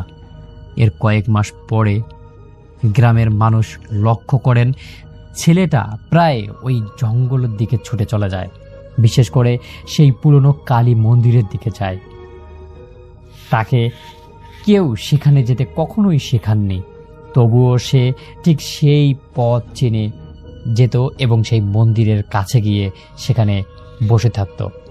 একদিন তার মা তাকে অনুসরণ করেন, দেখেন যে তার ছেলে আসলে সেই মন্দিরে গিয়ে কি করেন, আর তিনি যা দেখেন তা দেখে তিনি অসুস্থ হয়ে পড়েন। তিনি দেখেন মন্দিরের ভেতরে ছেলেটি দাঁড়িয়ে কারোর সঙ্গে যেন কথা বলছে, কিন্তু সেখানে দ্বিতীয় কোনো মানুষ ছিল না বা দ্বিতীয় কোনো কিছুই ছিল না। সে মাথা নেড়ে নেড়ে উত্তর দিচ্ছিল, যেন কেউ তাকে প্রশ্ন করছে। মা ভয়ে চিৎকার করে উঠতেই ছেলে ঘুরে তাকান, আর তখনই তার চোখ দুটো ছিল মানে এমন একটা ভয়ানক জিনিস, যেটা থেকে একদমই নিস্তব্ধ হয়ে যান তিনি। কয়েক সেকেন্ড পর চোখগুলো আবারও স্বাভাবিক কালো হচ্ছিল, তারপর আবার একদমই স্বাভাবিক হয়ে যায়। সেই ঘটনার পর পরিবারটি মানে এমন একটা অবস্থায় পড়ে যায়, যে অবস্থাটি তার আগে মানে ওই যে মানে যখন তার সন্তান ছিল না ঠিক সেই রকম একটা অবস্থায় পড়ে যায়। তাদের সন্তান যখন ছিল না তারা যেই রকম অবস্থায় ছিল, এখন তাদের সন্তান হয়ে তারা আরও বেশি টেনশনে পড়ে যায়। একদিন গভীর রাতে হরিদাসবাবু ঘুম ভেঙে দেখেন তার ছেলে বিছানায় নেই। পুরো বাড়ি খুঁজতে থাকেন, কোথাও নেই, এবং শেষমেশ তার স্ত্রীকে নিয়ে যখন জঙ্গলের দিকে যান, তখন দেখেন ওই জঙ্গলে পুরো কালী মন্দিরের কাছে যেতেই তারা যেটা দেখেন সেটা হচ্ছে মন্দিরের ভিতরে মোমবাতিগুলো আলো জ্বলছে। ভিতরে ঢুকে তিনি যা দেখেন তা তার মৃত্যুর আগ পর্যন্ত তিনি কাউকে বিস্তারিতভাবে কিছু বলতে পারেননি। শুধু এতটুকুই বলেছেন তার ছেলে সেখানে একা ছিল না, আর যাদের সঙ্গে সে দাঁড়িয়েছিল তারা কোনো জীবিত মানুষও ছিল না। ভয়ে তিনি ছেলেকে নিয়ে বাড়ি ফিরে আসেন, কিন্তু পরদিন সকাল থেকে ছেলেটাকে আর আগের মতো পাওয়া যায়নি। সে খুব কম কথা বলতো, প্রায় একা একা হাসতো, আর মাঝে মধ্যে এমন সব কথা বলতো যা কেউ সেখানে বুঝতো না। ঘটনার প্রায় 1 বছর পর হরিদাসবাবু অসুস্থ হয়ে মারা যান। মৃত্যুর আগে তিনি গ্রামের একজন বৃদ্ধকে শুধু একটা কথা বলেছিল, আমি সন্তান পেয়েছিলাম ঠিকই, কিন্তু যে শর্ত মেনে আমি সন্তানটা পেয়েছিলাম সেই শর্ত আমি পূরণ করতে পারিনি। তিনি আসলে কি বোঝাতে চেয়েছিলেন বা সেই বৃদ্ধকে কি বোঝাতে চেয়েছেন, কি বলতে চেয়েছেন সেটা কেউ জানে না। কয়েক বছরের মধ্যে পুরো পরিবার একদমই নিস্তব্ধ হতে শুরু করে এবং এরপর তারা সিদ্ধান্ত নেয় যে তারা এই কালী মন্দির এবং তাদের এই গ্রাম ছেড়ে অনেক দূরে চলে যাবে। যেই কথা সেই কাজ, তারা এই বাড়ি ছেড়ে শহরে চলে আসেন। আর সেই কালী মন্দির ঠিক আগের জায়গায় দাঁড়িয়ে আছে, আজ আরও জঙ্গলের মধ্যে দাঁড়িয়ে আছে। এলাকার মানুষ বলে অমাবস্যার রাতে সেখানে কখনো কখনো একটা বাচ্চা ছেলেকে দেখা যায়, সেই মন্দিরের সামনে দাঁড়িয়ে থাকে। আর কেউ কাছে গেলে ধীরে ধীরে জঙ্গলের দিকে হেঁটে চলে যায়। কিন্তু সেই হরিদাস বাবুর স্ত্রী এবং সন্তান এখনও ভালো আছে, সুস্থ আছে এবং তারা আর কখনোই সেই কালী মন্দির তো দূরের কথা, সেই গ্রামেও যায়নি। এবং সেই যে কমলা দেবী ছিল, কমলা দেবী তার সন্তানের কসম খেয়েছে তিনি যেন কোনোদিনও সেখানে না যান। ঘটনাটি কতটুকু সত্য বা মিথ্যা এটা আসলে বলা যাচ্ছে না, তবে রাসেল ভাই যদি ঘটনাটি ভালো লাগে তাহলে শেয়ার করবেন। ঘটনাটা ঘটে 1967 থেকে 70 সনের দিকে আমার দাদার সাথে। আমাদের দাদার বাড়ি ছিল পটুয়াখালী জেলায় এবং সেই জেলাকে নিয়ে পায়রা বন্দরের এক প্রান্তে আমার দাদার বাড়ি, আরেক প্রান্তে ছিল আমার দাদার শ্বশুর বাড়ি, মানে আমার দাদির বাবার বাড়ি। তো আমার দাদি তার বাবার বাড়িতে অনেক জমি পান, সেগুলো আমার দাদা নিজে এই পার থেকে কামলা নিয়ে যে নৌকায় করে যে ওই পারে যে হাল চাষ করতেন। তখন সময়টা ছিল ভাদ্র মাস। একদিন আমার দাদা নদীর ওই পারে যাবেন জমিতে ধানের বীজ রোপণ করতে, কিন্তু হঠাৎ কোনো মজুরি বা কামলা পেলেন না। তখন আমার দাদা কোনো লোক না পেয়ে আমার মেজো চাচাকে নিয়ে যাবেন ঠিক করেন। তখন আমার মেজো চাচা পড়তেন মাদ্রাসায়। একটা নৌকা ভর্তি ধানের বীজ তুললেন এবং সন্ধ্যা রাতে বললেন রাত ঠিক 2টার দিকে তারা রওনা হবেন, কারণ পায়রা নদীটা নাকি হাতের দাঁড় বেয়েই পাড়ি দিতে হবে অনেক পথ। যথাযথভাবে তারা রাত 2টার দিকে নৌকা নিয়ে রওনা দেন এবং যখন তারা ঠিক পায়রা নদীর মাঝামাঝি স্থানে গেলেন, তখন আমার দাদা লক্ষ্য করলেন যে নৌকা থেকে রাতের আধারে কারা যেন ধানের বীজ নদীতে ফেলছেন এবং এক বিকট আওয়াজ করছেন। আমার দাদা চাচা বোঝার আর বাকি থাকলো না।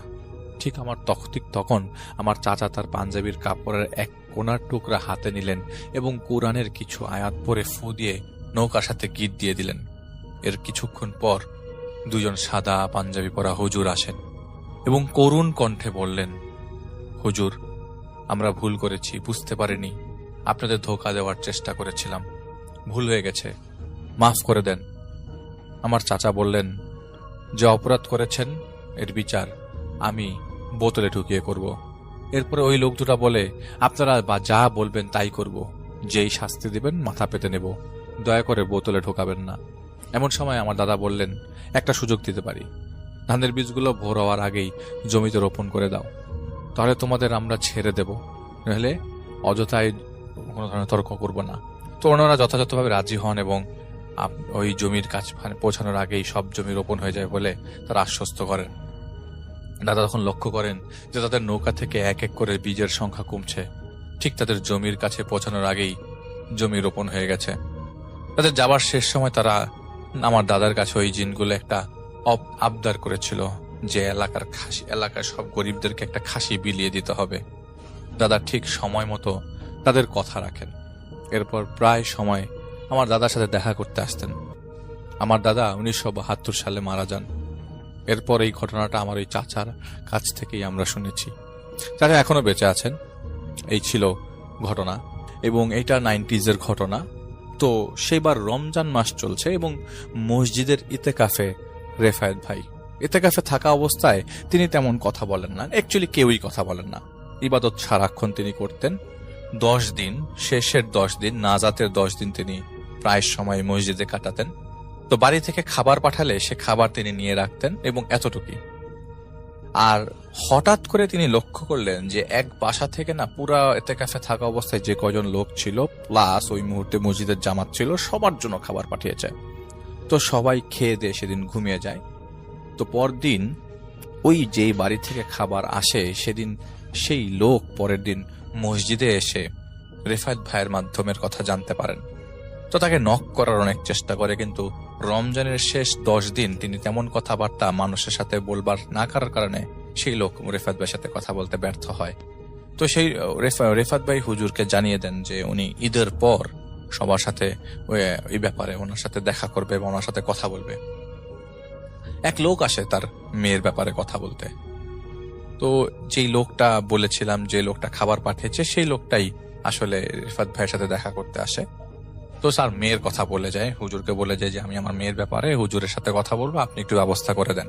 তো পরে রেফায়েত ভাইকে হুজুরই মনে করিয়ে দেয় যে উনি তো আপনার কাছে আসছিল, আপনি কি একবার দেখা করবেন কিনা। তো রেফায়েত ভাই বলে যে ঠিক আছে আমি যাবো একদিন। তো রেফায়েত ভাইকে নিয়ে পরের দিন সকালবেলা রেফায়েত ভাই বলেছেন যে আমরা জোহরের পরে রওনা দিব। ঠিক জোহরের পরে রওনা দেয়। তো ওই মেয়েদের বাড়ি হচ্ছে পুরান ঢাকায়। বাড়ির বর্ণনাটা এরকম করে দিতে হয় যে বাড়িটা 3 তলা এবং পুরাতন একটা ছাপ আছে বাড়ির ভিতরে। রেফায়েত ভাই দেখলেন যে পুরা বাড়িটা ছিমছাম একটা ছমছমে মানে থমথমে একটা বাড়ি। বাড়িটা ঢুকতেই প্রবেশ করতেই বাড়িটার ভেতরে রেফায়েত ভাই ঢুকেই ডান দিকে বেশ বড় সড়ো একটা দোলনা দেখতে পান এবং এই দোলনার মধ্যে একটা ছোট্ট বাচ্চাকে রেফায়েত ভাই বসে থাকতে দেখেন, খেলতে দেখেন। তো রেফায়েত ভাই জিজ্ঞেস করলেন এই দোলনাটা কবে থেকে এখানে। তো এই দোলনার কথা জিজ্ঞেস করার সাথে সাথেই যে লোকটা তার সাথে ছিল সেই লোকটা বলে এই দোলনার কথা কেন জিজ্ঞেস করলেন। বলে এই দোলনাতে আচ্ছা ঠিক বাদ দেন, পরে আমি আপনার সাথে এই ব্যাপারে কথা বলবো। তো দোলনাটা এখানে কতদিন যাবত। বলে দোলনাটা তো এখানে আমরা যেদিন বাসা বানিয়েছি সেদিনের মানে আমার বাসা নিয়েছি প্রায় 15 বছর ধরে এই দোলনাটা এখানে। বলে আচ্ছা ঠিক আছে, বুঝতে পেরেছি। তো রেফায়েত ভাই দেখতে পাচ্ছিলেন সেই ছোট্ট বাচ্চাটাকে দোলনায় দুলছে, আর যিনি সাথে ছিলেন তিনি দেখতে পাচ্ছিলেন না। তার মানে আপনারা বুঝতে পারছেন যে রেফায়েত ভাই যে এন্টিটি দেখছিলেন সেটা অন্য কেউ দেখতে পারছিল না। সেই সেম বাচ্চাটা সিঁড়ির কামরায় বসে আছে, পুতুল নিয়ে খেলছে। রেফায়েত ভাইয়ের দিকে তাকায়, ছোট্ট করে খুবই সুন্দর করে একটা মুচকি হাসি দেয়। রেফায়েত ভাইও মুচকি হাসি দিয়ে উপরে উঠতে থাকে। রেফায়েত ভাই বুঝে যাচ্ছিল যে বিপদ হতে পারে, তাই রেফায়েত ভাইকে ওই সময় ওই মুহূর্তে উপস্থিত ওস্তাদ সাবধান করে দেয় এবং শরীর বন্ধ করে ফেলতে বলে। রেফায়েত ভাই সাথে সাথে শরীর বন্ধ করে ফেলেন, ইশারার মাধ্যমে শরীর বন্ধ হয়ে যায়। রেফায়েত ভাই ওনাকে বললেন যে ঠিক আছে চলেন, আমি আপনাদের বাসায় যাব। তো তখন উনি বলেন নাই যে বাসার কন্ডিশনটা কি। তো তাদের বাসায় তিনি দোতলায় ওঠেন। তাদের বাসায় ঢুকতেই সোজাসুজি বিশাল বড় বাসা এবং একটা বারান্দা দিয়ে তাদের এন্ট্রি হয়। কিন্তু এত বড় লম্বা বারান্দা, রেফায়েত ভাই ওই বারান্দা দিয়ে ক্রস করে তাদের ড্রয়িং রুমে যেয়ে বসেন।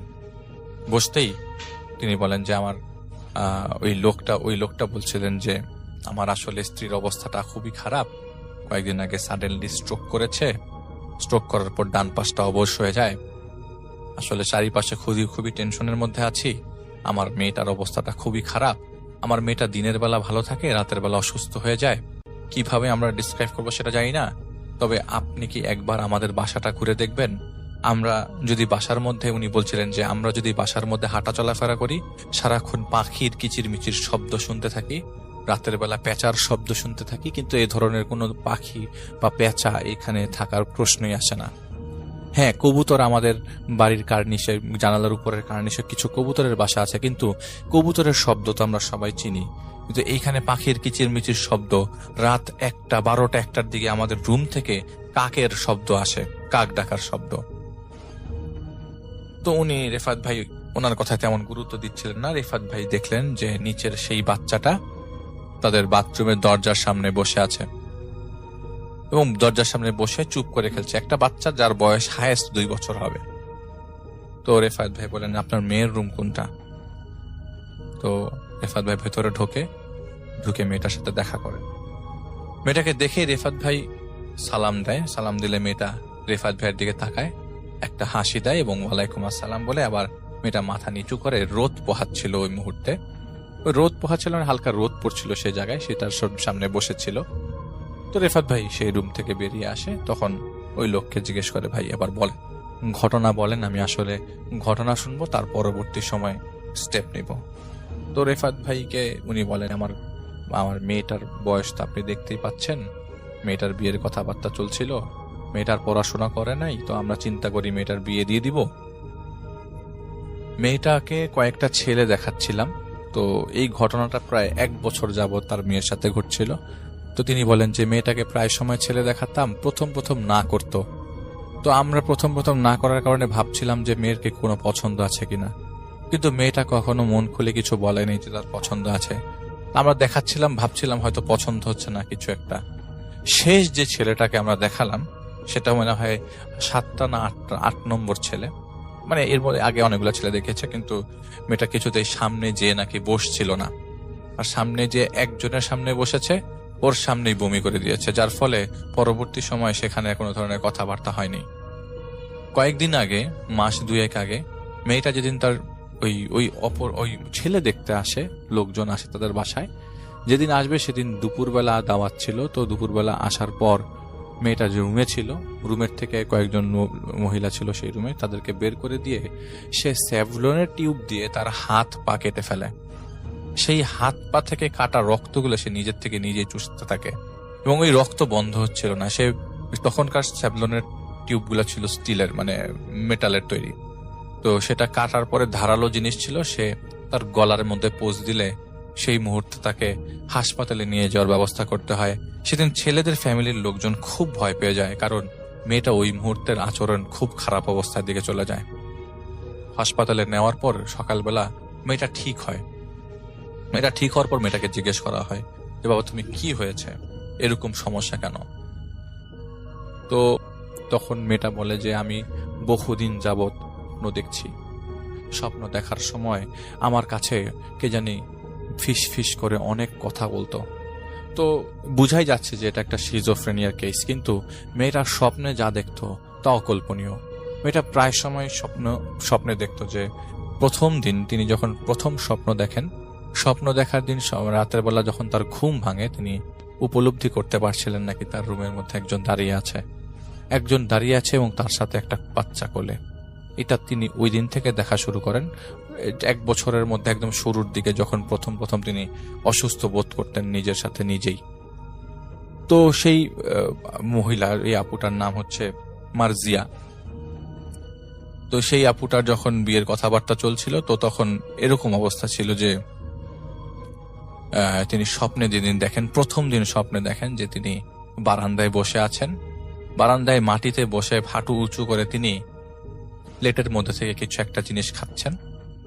তো সেটা ভাত ছিল না, সেটা ছিল ম্যাগট। ম্যাগট বলতে লাশ পচে গেলে যে পোকাটা উঠে, সেটা সেনে তিনি প্লেটের মধ্যে খাচ্ছিল।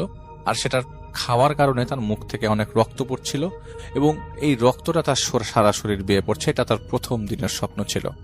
পরের দিন যখন তার মাকে তিনি বিষয়টা জানান যে আমি পোকা খেতে দেখেছি, তার মা তেমন একটা গুরুত্ব দেয়নি। এর পরবর্তী সময় সে প্রায় সময় এরকম বাসার মধ্যে কাউকে না কাউকে ফিল করত, আর জানালার মধ্যে তার সাথে একটা ছোট বাচ্চা দেখা করতে আসতো। সে প্রায় সময় বলতো যে গতকালকে রাত্রে বাচ্চাটা আসছিল, ওর সাথে আমি অনেকক্ষণ খেলেছি। একদিন তার বাবা এই জিনিসটা বিশ্বাস করতে না পেরে রুমের মধ্যে রাত্রে 2টার দিকে যায় যে তার মেয়ে কি করছে দেখার জন্য। তো রুমের দরজা বাইরে থেকে লক থাকবার কারণে তাদের এই বারান্দা থেকে পাশের বারান্দাটা ইজিলি দেখা যাচ্ছিল। তো তিনি বারান্দা থেকে বারান্দা দিয়ে দেখেন তার মেয়ে আসলেই বারান্দার মধ্যে কার সাথে জানি হাততালি দিয়ে খেলছে, কিন্তু সাথে কেউ ছিল না। ওই মুহূর্তে পুরো বারান্দা খালি ছিল। তো এর পর দিন থেকে প্রায় সময় মেয়েটা বলতো, তার মেয়ে বলতো যে আমি রাত্রেবেলা আমার একসাথে একটা বাচ্চা এসে খেলে, আমি প্রতিদিন রাত্রেবেলা বাচ্চাটাকে দেখি, আমি জানি না এটা কার বাচ্চা, কিভাবে আসছে সেই বাচ্চা, এই বাচ্চাটা এসে খেলে এবং আমাকে স্বপ্নে প্রায় সময় বাচ্চাটা আদর করে, বাচ্চাটা আমার সাথে ঘুমায়। সকালবেলা উঠলে আমি আর বাচ্চাটাকে দেখি না। তো এটা তার বাবা মাকে প্রথম বলে, সে তেমন একটা তারা গুরুত্ব দেয় না। এই বিয়ের কথাবার্তা চলার 5-6 মাস আগের থেকে তিনি একটা জিনিস শুরু করেন। এটা হচ্ছে সন্ধ্যার পর থেকেই তার অবস্থা খারাপ হতে থাকে। আগে যা একটু হচ্ছিল পরবর্তী সময় আস্তে আস্তে সেটা আরো ঘনীভূত হয়, আরো করা, আরো গাঢ় হয়ে যায়। সেই আপুটা করতো হচ্ছে লিপস্টিক পুরা দেয়ালের মধ্যে একটা ছবি আঁকতো, অবয়বের ছবি আঁকতো, দেয়ালের মধ্যে একটা ছোট বাচ্চার ছবি আঁকতো, একটা মহিলা একটা বাচ্চা কোলে নিয়ে আছে সেটার ছবি আঁকতো, আয়নার মধ্যে তাকিয়ে একা একা হাসতো, আয়নার মধ্যে লিপস্টিক দিয়ে আয়নায় ছবি আঁকতো, দেয়ালের মধ্যে আঁকতো, আর সকালবেলা বসে বসে কাঁদতো। এবং তার মাকে বলতো সবাইকে যে কি কি দেখেছেন জানাতো, সে জানাতো, কিন্তু সবাই প্রথম প্রথম বিশ্বাস করে নেই এবং সেটা তারা মনে করেছে নাটক করতেছে, মনে হয় যে বিয়ে দেওয়ার কথাবার্তা বলতেছে, যেটা আমাদেরকে ভয় দেখাচ্ছে বা সামথিং। যখন সে আস্তে আস্তে নিজের ক্ষতি নিজেই করা শুরু করলো, তখনই সবার মাথায় টনক নড়ে। এই বিয়েটার আগেই যখন আরো একটা পাত্র দেখাচ্ছিল, তার আগের দিন রাতের বেলা তিনি ওড়না পেঁচিয়ে দেয় বাসার সিলিং এ ফ্যানের সাথে। সেই সিলিং ফ্যান নিয়ে তিনি পড়ে যান এবং ঘাড়ে বেশ আঘাত পান, এবং বেশ আঘাত পাওয়ার পর প্রায় 1 মাসের মতো হাসপাতালে বাংলা ভাষায় রেস্ট নিয়েছিলেন তিনি। এবং এই মেয়েটা প্রায় সময়, এই মার্জিয়া আপু প্রায় সময় স্বপ্নের মধ্যে এই জিনিসগুলো দেখতেন, এবং যেটার কারণে পরবর্তী দিনগুলোতে তার ডিপ্রেশনে ম্যাক্সিমাম টাইমে ভুগতেন এবং বলতেন যে আমার কানের মধ্যে জানি কে জানি কথা বলছে, আমি এটা করব না, এবং নিজে যে জিনিসটা বলতেন সেই জিনিসটা করার লাগতো তার। সেদিন প্রচন্ড বৃষ্টি হচ্ছিল, তার বাবা রাতের বেলা ঘুম ভাঙে বৃষ্টির শব্দে।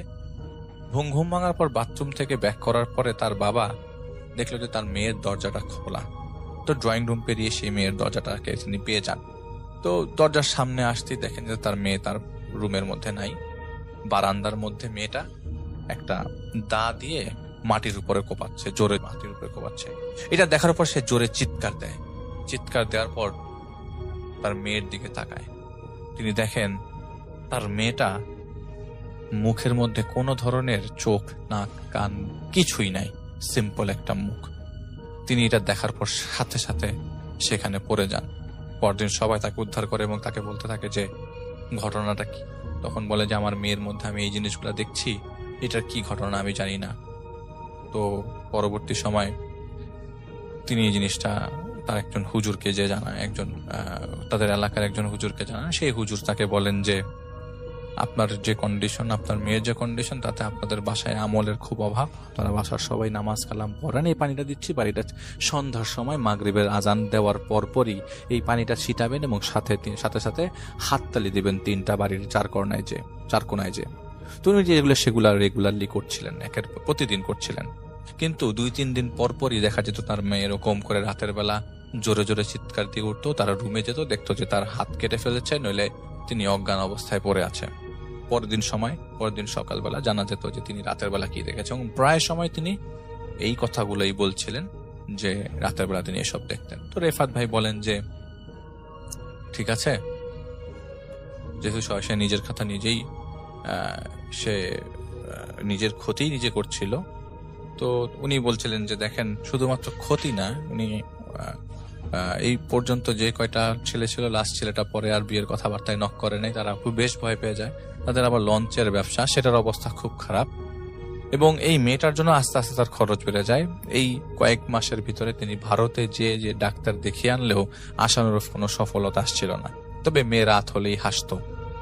প্রায় সময় তিনি তারা দেখতেন যে কার দিকে যেন আঙ্গুল দিয়ে ইশারা করতো, হাসতো, ইশারা করে চলে যেতে বলতো। যদি জিজ্ঞেস করা হতো তুই কার দিকে তাকিয়ে আছিস, তখন সে চারিদিকে ইশারা করতো ছোট বাচ্চাদের মতো। কয়েকবার কোলে উনি এরকম দেখেছেন যে কাকে জানি কোলে নিচ্ছেন, কিন্তু কেউ উঠছে না, কেউ ওই জায়গায় কোনো কিছুই নাই। আর তাদের বাড়িতে লাস্ট কয়েকদিন যাবত এরকম যে সারা রাত তারা সবাই সজাগ থাকতেন এবং দেখতেন যে ওই মেয়েটা কি করে। প্রায় সময় তার মা তার সাথে ঘুমাতেন এবং তার মা নাকি কয়েকবার উঠে দেখেছেন যে তিনি বাসার জানালায় অপেক্ষা করছিলেন, এবং অপেক্ষা করছিলেন কার দিকে জানি, জানালার ভিতর থেকে গ্রিলের মাঝখান দিয়ে হাত ঢুকে এরকম আঙ্গুল দিয়ে ডাকতেন, ইশারা করে আসো আসো আসো আসো। এই টেনশনে তার স্ত্রী স্ট্রোক করে, এবং এরকম কন্ডিশন তাদেরকে আসলে অনেক পোহাচ্ছিল। 2-3 বার তিনি হাতের রক কেটেছে, কয়েকবার ফাঁসি দেওয়ার চেষ্টা করেছে। তো ঘটনাটা কি সেটা জানা দরকার। সেটা জানবার জন্য মেয়েটাকে সরাসরি রেফাত ভাই ডাকে, যে এখন যেহেতু অবস্থা খারাপ আর আজব আজব স্বপ্ন দেখছে, প্লাস এই মেয়েটার বাবার ব্যবসায়িক চরম ক্ষতি, তো ওনাদের আবার ডক ইয়ার্ডের ব্যবসাও ছিল, সেটার অবস্থা গুরুতর। তো এই রেফাত ভাইয়ের আগে কয়েকজন কবিরাজকে দেখানো হয়েছিল এবং এই কবিরাজগুলো কয়েকবার কিছু পানি পড়া দিয়েছিল এবং বলেছিল ধারালো জিনিসপত্র যেন বাসায় না রাখে এবং সেটা যেন সরিয়ে ফেলে, পারলে তাকে মেয়েটাকে একটা ঘরে বন্দি করা যায় কিনা, একটা ঘরের মধ্যে রাখা যায় কিনা। তো যাই হোক, রেফাত ভাই ঘটনা শুনে বলে এবং বলে যে ঠিক আছে, আমি কাল আসবো, কাল এসে আমি আপনার মেয়ের সাথে কথা বলবো, আমি আপনার মেয়ের সাথে কথা বলা অবস্থায় বুঝার চেষ্টা করবো যে ঘটনাটা কি, পরে আমি ওস্তাদদের বিষয়টা জানাবো। তো তিনি পরের দিন ওস্তাদেরকে রাতের বেলা স্মরণ করেন এবং তার কাছে 4 জন ওস্তাদ আসে এবং বলেন যে ঘটনাটা আসলে কিভাবে ডিসক্রাইব করবো জানি না, তবে এই ঘটনাটা নিলে তোমার সাকসেস রেট আসলে কমে যাবে। এই ঘটনাতে সম্পূর্ণ ওই মেয়েটা কেন্দ্রিক। দেখো ওই মেয়েটার সাথে কথা বলতে পারো কিনা এবং ওই মেয়েটার কাছ থেকে ইনফরমেশন কালেক্ট করতে পারো কিনা, কিভাবে সেভ করা যায়। তবে যেটা মনে হচ্ছে যে এই মেয়েটার সাথে যদি তুমি পরবর্তী কোনো ধরনের ডিলিংসে যাও, আমার কাছে মানে ওস্তাদরা বলছে যে তুমি এটা হয়তো মেনটেন করতে পারবে না, কারণ এই মেয়েটার কেসটা কিন্তু নর্মাল কেস না। ওই বাড়িতে অনেকগুলো জিনের আস্তানা আছে এবং বেশ কয়েকটা জিনের মুভমেন্ট তুমি অলরেডি দেখেছো। তো অলরেডি তোমাকে ভয় দেখিয়ে ফেলেছে কয়েকটা জিন সেখানে উপস্থিত। তো রেফাত ভাই বলে হ্যাঁ, আমি যখন ওই বাড়িতে ঢুকি আমার হাত পা বেশ ঠান্ডা হয়ে গিয়েছিল এবং বাড়ির নিচে দোলনার মধ্যে একটা বাচ্চাকে দেখি। আমি ওঠার পরে বারান্দার মধ্যে বাচ্চাটা দৌড়াদৌড়ি করছিল, ছোট একটা 2 বছরের বাচ্চা এবং 2 বছরের বেশি হবে না। বাথরুমের সামনে বাচ্চাটা বসা ছিল এবং সারাক্ষণই দেখা গেছে বাচ্চাটা পুতুল নিয়ে খেলছে, হামাগুড়ি দিচ্ছে, বাড়ির মধ্যে হাঁটছে, আস্তে আস্তে দেয়াল ধরে ধরে হাঁটছে। আমি এই বাচ্চাটাকে কয়েকবার দেখেছি, শুধু বাচ্চাটাকে দেখেছি, আমি আর কাউকে কিছু দেখি নাই। তখন ওস্তাদরা বলে যে ঠিক আছে, যেহেতু দেখেছো তুমি ওই বাড়িতে যাওয়ার আগে শরীরটা বন্ধ করে যাও, আর এই পানিটা নাও, এই পানিটার মধ্যে কিছু জাফরান মিশিয়ে নাও, প্লাস আর এখানে 7 পুকুরের জল আছে, সেটাও নিয়ে যাও, দেখো কোনো কাজ করতে পারো কিনা। তবে এইখানে বিষয়টা কিন্তু খুব জটিল, বের করার চেষ্টা করো। তো রেফাত পরের দিন সে বাড়িতে যায়। সে বাড়িতে যাওয়ার পরে ওই মার্জিয়ার বাবাকে বলে যে আমি মার্জিয়ার সাথে দেখা করবো, আপনারা কি ওই সময় ওই জায়গায় উপস্থিত থাকবেন না? তবে মার্জিয়ার বাবা খেলেও সমস্যা নাই। ওই বাড়িতে আরো আত্মীয় স্বজন ছিল, তাদের বাড়িটা 51বর্তী পরিবার, তাদের আরো নিচতলায় আরো অন্য অনুষ্ঠান ছিল। তো যাই হোক, অনেকেই সেই সময় রেফাত ভাই যাওয়ার পর উপস্থিত ছিল, কিন্তু রেফাত ভাই সেই ঘরে ঢোকেন যে ঘরে মেয়েটা আছে। রেফাত ভাই ভিতরে ঢুকে দেখেন যে পুরা দেয়ালের মধ্যে লিপস্টিক দিয়ে একটা অবয়ব আঁকা, চারিপাশে এমন সব ভাষা লেখা যেটা রেফাত ভাই পড়তে পারছিলেন না। আরবিতে কিছু জিনিস লেখা এবং একটা সাইনের মতো কিছু একটা আছে। পুরা খাটের চারিপাশে সে লিপস্টিক দিয়ে রাউন্ড আকারের দাগ কেটেছে এবং কেন কেটেছে এটা বলা মুশকিল, মানে বলা যাচ্ছিল না। এবং রেফাত ভাই এই সব জিনিসগুলা দেখে এবং একদম 4 কোণায়, ওই রুমটার 4 কোণায় 4টা বাটি রাখা, সেই পুরা বাটির মধ্যে আরাবিক ওয়ার্ডস পুরা বাটিটার মধ্যে, এবং এই বাটির মধ্যে পানি রাখা, পানির মধ্যে ছোট্ট একটা মানে রক্ত জমাট বাঁধা, 4 কোণায় 4টা জিনিস, লাল টাইপের রক্ত জমাট বেঁধে আছে, এরকম কিছু একটা। তো রেফাত ভাই ওনাকে বলেন যে এখন তো দিনের বেলা, আপনার কাছ থেকে আমি কিছু ঘটনা জানতে চাই। আপনি এই গত 1 বছর ধরে এতগুলো সাফার যে করেছেন, এতবার হাত কেটেছেন, এই যে হাতের মধ্যে ব্যান্ডেজ করা, এখন পর্যন্ত আপনি মানে আপনার বাবার মতে আপনি অনেক কিছু বলেছেন, আমাকে বলেন তো কি হয়েছে, কাহিনীটা কি? তো এই মেয়েটা তখন বলে যে আসলে আমি জানি না, এই আমার ইউনিভার্সিটি শেষ হওয়ার পর থেকে, রেফাত ভাই বলে যে আসলে আপনার ইউনিভার্সিটি শেষ হওয়ার পর থেকে হিসাব না, আপনি আমাকে ইউনিভার্সিটি চলাকালীন অবস্থা থেকে ঘটনা বলেন, আপনার ঘটনা এই কয়েকদিনের ঘটনা না। তখন এই মেয়েটা বলে যে আসলে কি বলবো আমি জানি না, তবে আমার ইউনিভার্সিটির কাজ শেষ করার পর থেকেই ঘটনা শুরু। এবং ঘটনা বলতে বলতে তিনি কান্না করে দেন এবং বলেন যে প্রতিদিন রাতের বেলা আমার কাছে একজন মহিলা আসে, একটা বাচ্চা নিয়ে আসে এবং সেই বাচ্চাটা আমার কোলে দিয়ে মহিলাটা চলে যায় এবং বলে যে আমি আমার কাজ শেষ করে এসে আমার বাচ্চাকে নিয়ে যাব। তো উনি প্রতিদিন এটা নাকি রুমের মধ্যে দেখতে পাচ্ছিলেন এবং স্বপ্নে দেখতেন তিনি প্রতিদিন রাতের বেলা তার বাবা নাকি তার লাশের উপরে দা দিয়ে কোপাচ্ছে ইচ্ছা মতো, তার অনেকগুলা টুকরা করছে এবং সেই টুকরাগুলা নাকি ভাগ করছে বারান্দার মধ্যে। তো তিনি প্রতিদিন রাতের বেলা এই স্বপ্নগুলা দেখতেন এবং বারান্দার মধ্যে নাকি প্রায় সময় সেই বাচ্চাটার সাথে তিনি খেলতেন এবং তিনি বাচ্চাটাকে স্পষ্ট দেখতে পাচ্ছিলেন। যতবারই নাকি তিনি তার মাকে বলেছেন যে এই যে বাচ্চাটা আমার সামনে খেলাধুলা করছে, এই বাচ্চাটাকে আমি অনেক মিস করি, এই বাচ্চাটাকে আমি অনেক ভালোবাসি, ততই নাকি তার বাবা মা তা সেটার থেকে ফেরত যাচ্ছে, তার বাবা মা কোনো ধরনের সাপোর্ট করছিল না। আসলে কিছু কিছু ঘটনা অনেক সময় অনেকটা ক্লিয়ার করে দেয় যে আসলে আপনি ঘটনাতে কি বুঝতে যাচ্ছেন বা কিছু। মেয়েটা প্রতিদিনই চেষ্টা করতো নিজেকে নর্মাল রাখার, কিন্তু তিনি নর্মাল রাখতে পারতেন না। এবং তার নাকি সন্ধ্যার পর থেকে মনেও থাকতো না তিনি আসলে আদৌ কি করছিলেন সারা রাত। পরের দিন সকালবেলা তার কাছে মনে হচ্ছে যে তার হুঁশ আসছে। এটা তিনি বলেন যে আসলে আমি জানি না আমি কি করেছি, আমার বাবা মা ভালো বলতে পারে। তবে আমি দেখি যে বারান্দার মধ্যে একটা বাচ্চা আমার সাথে দেখা করতে আসে এবং এই বাচ্চাটার সাথে আমি প্রায় সময় খেলাধুলা করি। বাচ্চাটা আমার খাটে শোয়, বাচ্চাটা আমার সাথে ঘুমায় এবং এই বাচ্চাটাকে আমি অনেক ভালোবাসি। তখন রেফাত ভাই বলেন যে আমি আপনার কথার মধ্যে আরো কিছু গ্যাপ দেখতে পাচ্ছি, এখন কি সেই গ্যাপটা কি আপনি আমাকে বলবেন, তাহলে আমি জিনিসটা আমার কাজ করতে আরো সুবিধা হয়। তখন মেয়েটা বলে আপনি একটু আয়নার দিকে তাকান। তো রেফাত ভাই সাথে সাথে তার রুমের সেই আলমিরাতে থাকে অ্যাটাচড আয়নার দিকে তাকায়। আয়নাতে তাকালে রেফাত ভাই দেখেন কয়েকজন মানুষ, একটা মহিলা, একটা বাচ্চা কোলে, সবাই আয়নার মধ্যে হাসছে। রুমের মধ্যে কিন্তু রেফাত ভাই আর সেই মহিলাটাই মার্জিয়াই ছিল। এবং ঘটনার প্রেক্ষিতে একজন পুরুষ মানুষকে রেফাত ভাই পরিষ্কার দেখতে পাচ্ছিলেন এবং ওই পুরুষ মানুষটা অস্বাভাবিকভাবে জিভ বের করেছিল।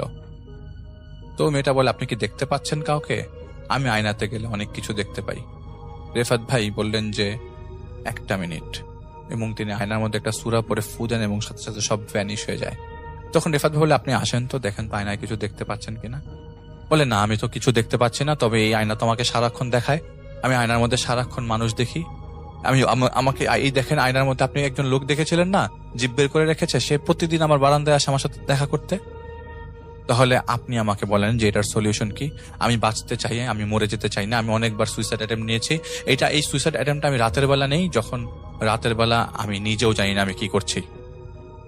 রেফাত ভাই মেয়েটার মাথায় হাত রাখে। মাথায় হাত রাখতেই দেখা যায় মাথার মাঝখানে অল্প একটু ফাঁকা। কেউ একজন হয়তো মেয়েটার মাথা থেকে চুল নিয়ে গেছে। পরবর্তী সময় মেয়েটা আমাকে বলে, মেয়েটা রেফাত ভাইকে বলে যে দেখেন, আমি আপনাকে একটা সত্য বলতে যাচ্ছি, আমি জানি না আপনি কিভাবে নিবেন। ইউনিভার্সিটি লাইফের কথা যেহেতু আপনি বলেছেন যে আমার লাইফে এই জিনিসটা আরো আগের থেকে, হ্যাঁ আমি অনেক আগে ফেস করছি, গত 1 বছর যাবত জিনিসটা আমার মাথার মধ্যে ছিল। আমি জানি না আপনি কিভাবে নিবেন, হতে পারে সেটা আমার একটা ভুল ধারণা, তবে আমি একটা মহাপাপ করেছি, সেই পাপের প্রায়শ্চিত্ত হয়তো আমাকে এখন করতে হচ্ছে। রেফাত ভাই বলেন কিসের পাপের প্রায়শ্চিত্ত? ওই মুহূর্তে এটা শুনতে শুনতেই রেফাত ভাই দেখেন দরজার ভেতর থেকে একটা ছোট্ট বাচ্চা আসে, ভেদ করে আসে। সেই ছোট্ট বাচ্চাটা মেয়েটার সালোয়ার কামিজ ধরে টানছিল। রেফাত ভাই খুব অবাক হয়ে যায় যে এই মেয়েটার সালোয়ার কামিজ ধরে টানছে এবং মেয়েটা বাচ্চাটাকে দেখতে পাচ্ছে এবং মেয়েটা বাচ্চাটাকে কোলে পর্যন্ত নিল। অথচ এটা আপনি সাধারণ মানুষ দেখবেন যে মেয়েটা পাগলামি করছে, আপনি হেসেই দিব হয়তোবা, কিন্তু যে আমি যে বলি যে জাহিদ ভাই, রেফাত ভাই, এরা কিন্তু সামনাসামনি এরকম ভাবে ঘটনা দেখেন না, এরা কিন্তু সম্পূর্ণ অন্য রকম ভাবে ঘটনা দেখেন। তো রেফাত ভাইকে বলেন যে আমি একটা ছেলের সাথে আমার সম্পর্ক ছিল, এই ছেলের সাথে সম্পর্ক থাকা অবস্থায় আমি বেশ ঘনিষ্ঠ হয়ে যাই ছেলেটার সাথে এবং আমার গর্ভে একটা সন্তান আসে এবং প্রচন্ড চাপের কারণে আমি এই সন্তানটা ফেলে দিতে হয় আমার, এবং এই সন্তানটা ফেলে দেওয়ার জন্য আমার মা বাবা অনেক প্রেসার ক্রিয়েট করে এবং আমি যে ছেলেটাকে পছন্দ করতাম সেই ছেলেটাও। তো আমি সেই ছেলেটাকে অনেকবার বলেছি বিয়ে করার জন্য, সেই ছেলেটা আমাকে কোনো বিয়েতে রাজি হচ্ছিল না, বিয়ে করতে চাচ্ছিল না এবং আমাকে আমার সব ধরনের চিঠির উত্তর তিনি দিত না। আমি যদি চিঠি পাঠাতাম, মেয়েটা বলছে যে আমি চিঠি পাঠাতাম কোনো উত্তর পেতাম না এবং যে চিঠি যার কাছে যেভাবে পাঠাতাম সেটাই আমার ডেটার বক্সে চলে আসতো। ছেলেটার কাছে কোনো চিঠি পৌঁছাতো না এবং ছেলেটা তাকে ইগনোর করা শুরু করলো। আস্তে আস্তে একটা পর্যায়ে ছেলেটার সাথে তার সম্পর্ক নষ্ট হয়ে যায়। ওই মুহূর্তে এই কথা শোনার পর রেফাত ভাই বলেন যে ঠিক আছে, এই জিনিসটা আমি মাথায় রাখলাম, তবে আপনার কাছে আপনি যে গুনাহ করেছেন সেটার জন্য আপনাকে হয়তো এই ধরনের সমস্যার সম্মুখীন হতে পারে এবং এই জিনিসটার কারণে হয়তোবা আপনি এই বাচ্চাটাকে সাথে সারাক্ষণ দেখছেন, তবে আমি দেখব এখানে কি হয়েছে। আমার কাছে রেফাত ভাই আমার কাছে ঘটনাটা অন্যরকম লাগছে, তারপর আমি ওস্তাদদের জানাবো। তিনি ওই মহিলা বলেন যে আপনি জানবেন কিনা জানি না, আমি প্রতিদিন রাতে স্বপ্নে দেখি আমার বাবা আমার লাশের উপর কোপাচ্ছে, আমার লাশ টুকরা টুকরা করে ফেলছে। আমি এইসব জিনিস থেকে বাঁচতে চাই, আমি মুক্তি চাই। রেফাত ভাই ওদিন রাতের বেলা সবাই ওস্তাদেরকে বিষয়টা জানান এবং বলেন যে এই মেয়েটার ঘটনাটা এরকম, এখন আপনারা কি করবেন, আপনারা ভালো বোঝেন, আপনারা ভালো জানেন, তো রেফাত ভাইয়ের ওস্তাদরা বলেন যে ঠিক আছে, আমি জিনিসটা জেনে জানাবো।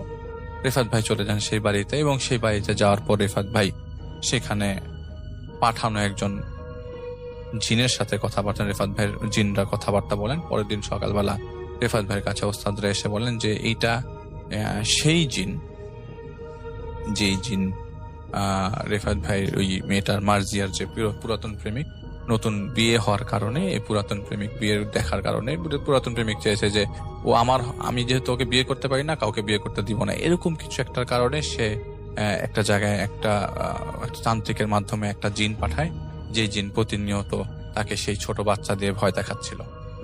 এবং এই ছেলেটা বারবার বলছিল যে ওদের যে এই ঝামেলার কথা ওর বাবাকে বলে দিবে, সবাইকে বলে দিবে, মানুষজনকে বলে দিবে। এই জিনিসগুলোর কারণে মেয়েটা একটা পর্যায়ে খুব মানসিকভাবে ডিপ্রেসড হয়ে যায়, এবং এই ডিপ্রেশনের একমাত্র কারণ ছিল স্বপ্নে এইসব জিনিসগুলো দেখানো, এবং এইসব জিনিসগুলো সেই শয়তানটাই দেখাচ্ছিল, শয়তান জিনটাই দেখাচ্ছিল। পরবর্তী সময়ে সেই শয়তান জিনের সাথে রেফাত ভাইয়ের ওস্তাদরা কথা বলেন, এবং কথা বলার পরে সেই শয়তান জিনের সাথে মিউচুয়াল আন্ডারস্ট্যান্ডিং এর মাধ্যমে তাদেরকে দূরে সরায় ফেলা হয়। আসসালামু আলাইকুম প্রিয় লিসেনার্স, আমি আশা করছি আপনারা সবাই ভালো আছেন। এতক্ষণ থেকে আমি আপনাদেরকে বেশ কয়েকটি ভয়ানক ভয়ানক ঘটনা শোনানোর চেষ্টা করেছি। আমাদের আজকের এপিসোডের প্রথম যে ঘটনাটা ছিল সেটা ছিল একটা কালী মন্দিরকে নিয়ে। এই ঘটনাটি আপনার কাছে কেমন লেগেছে সেটা কিন্তু অবশ্যই জানাতে ভুলবেন না। এরপরে কিন্তু আরো বেশ কয়েকটি ঘটনা আপনাদের মাঝে উপস্থাপন করেছেন আমাদের সবার প্রিয় আর যে রাসেল ভাই, আর যে আফনান ভাই, ডক্টর আলিফ ভাই, আর যে বাবু ভাই, আর যে শাফিন ভাই সহ আমি শাকিল আহমেদ বেশ কয়েকটি ঘটনা আপনাদের সঙ্গে শেয়ার করেছি। এই ঘটনাগুলো ছিল ভয়ানক ভয়ানক ঘটনা। ঘটনাগুলোর মধ্যে অন্যতম ছিল গ্রামের ঘটনা, ছিল শহরের ঘটনা, বাসাবাড়ির ঘটনা, অদ্ভুত রকমের কিছু ঘটনাও কিন্তু আজকের এপিসোডের মাধ্যমে আমি আপনাদেরকে তুলে ধরার চেষ্টা করেছি। তো প্রিয় লিসেনার্স, আমাদের আজকের এপিসোডের ঘটনাগুলো আপনাদের কাছে কেমন লাগলো এটা কিন্তু অবশ্যই জানাতে ভুলবেন না। আর বিশেষ করে আপনারা কিন্তু হসপিটালের ঘটনা, মর্গের ঘটনা, শ্মশানের ঘটনা এবং আসলে ডাক্তারের ঘটনাগুলো শুনতে চান, কিন্তু আসলে এই ঘটনাগুলো আমরা চেষ্টা করি প্রত্যেকটা এপিসোডে দেওয়ার জন্য। তো আজকেও কিন্তু ঠিক তেমনই ছিল বেশ কয়েকটি ঘটনা। তো এই ঘটনাগুলো কেমন লাগলো, আগামীতে আসলে আপনারা কোন কোন ঘটনাগুলো শুনতে চান সেটাও কিন্তু জানাতে পারেন আমাদের কমেন্ট সেকশনে। কারণ আমাদের এই চ্যানেলটিতে আমরা প্রতিনিয়ত বাছাই করা সেরা ভয়ানক ঘটনাগুলো নিয়ে কিন্তু এপিসোড তৈরি করে থাকি। তো প্রিয় লিসেনার্স, শেষ করবো আমাদের আজকের এপিসোড। ভিডিওটি শেষ করার আগে ছোট্ট করে একটা রিকোয়েস্ট থাকবে, যারা যারা এইরকম ভয়ানক ঘটনাগুলো পছন্দ করেন তারা কিন্তু অবশ্যই আমাদের চ্যানেলটি ভিজিট করে আসবেন। কারণ আমাদের চ্যানেলের প্রত্যেকটা এপিসোডের প্রত্যেকটা ঘটনা অনেক বেশি ভয়ানক, স্পেশাল, সব থেকে বেশি বাছাই করা সেরা ভয়ানক ঘটনাগুলো। তো প্রিয় লিসেনার্স, শেষ করবো আমাদের আজকের এপিসোড। শেষ করার আগে আরেকটি রিকোয়েস্ট করব, যারা যারা আপনাদের বন্ধু বান্ধব আছে এই রকম ভয়ানক ঘটনাগুলো পছন্দ করে তাদের কাছে আমাদের এই ভিডিওগুলো শেয়ার করে দিবেন। ভিডিওটিতে একটি লাইক করবেন, কমেন্ট করবেন এবং সাবস্ক্রাইব বাটনটি হিট করবেন, সাবস্ক্রাইব করে রাখবেন এবং বেল আইকন বাটনটি অন করে রাখবেন, যেন আমরা যে প্রতি রাত্র 10টার সময় ভিডিওগুলো আপলোড করে থাকি সেই ভিডিওগুলো যেন আপনার কাছে পর্যন্ত পৌঁছাতে পারেন। তো প্রিয় লিসেনার্স, শেষ করবো আমার আজকের এপিসোড, কিন্তু দেখা হচ্ছে আবারও আগামীকাল রাত ঠিক 10টায় ইনশাআল্লাহ। ততক্ষণ পর্যন্ত সবাই ভালো থাকবেন, সুস্থ থাকবেন। আপনার সবার মঙ্গল এবং সুস্বাস্থ্য কামনা করে আমি আমার নিজের জন্য দোয়া চেয়ে বিদায় নিচ্ছি। কিন্তু আগামীকাল ঠিক রাত 10টার সময় দেখা হবে ইনশাআল্লাহ। সবাই ভালো থাকবেন, সুস্থ থাকবেন। আল্লাহ হাফেজ।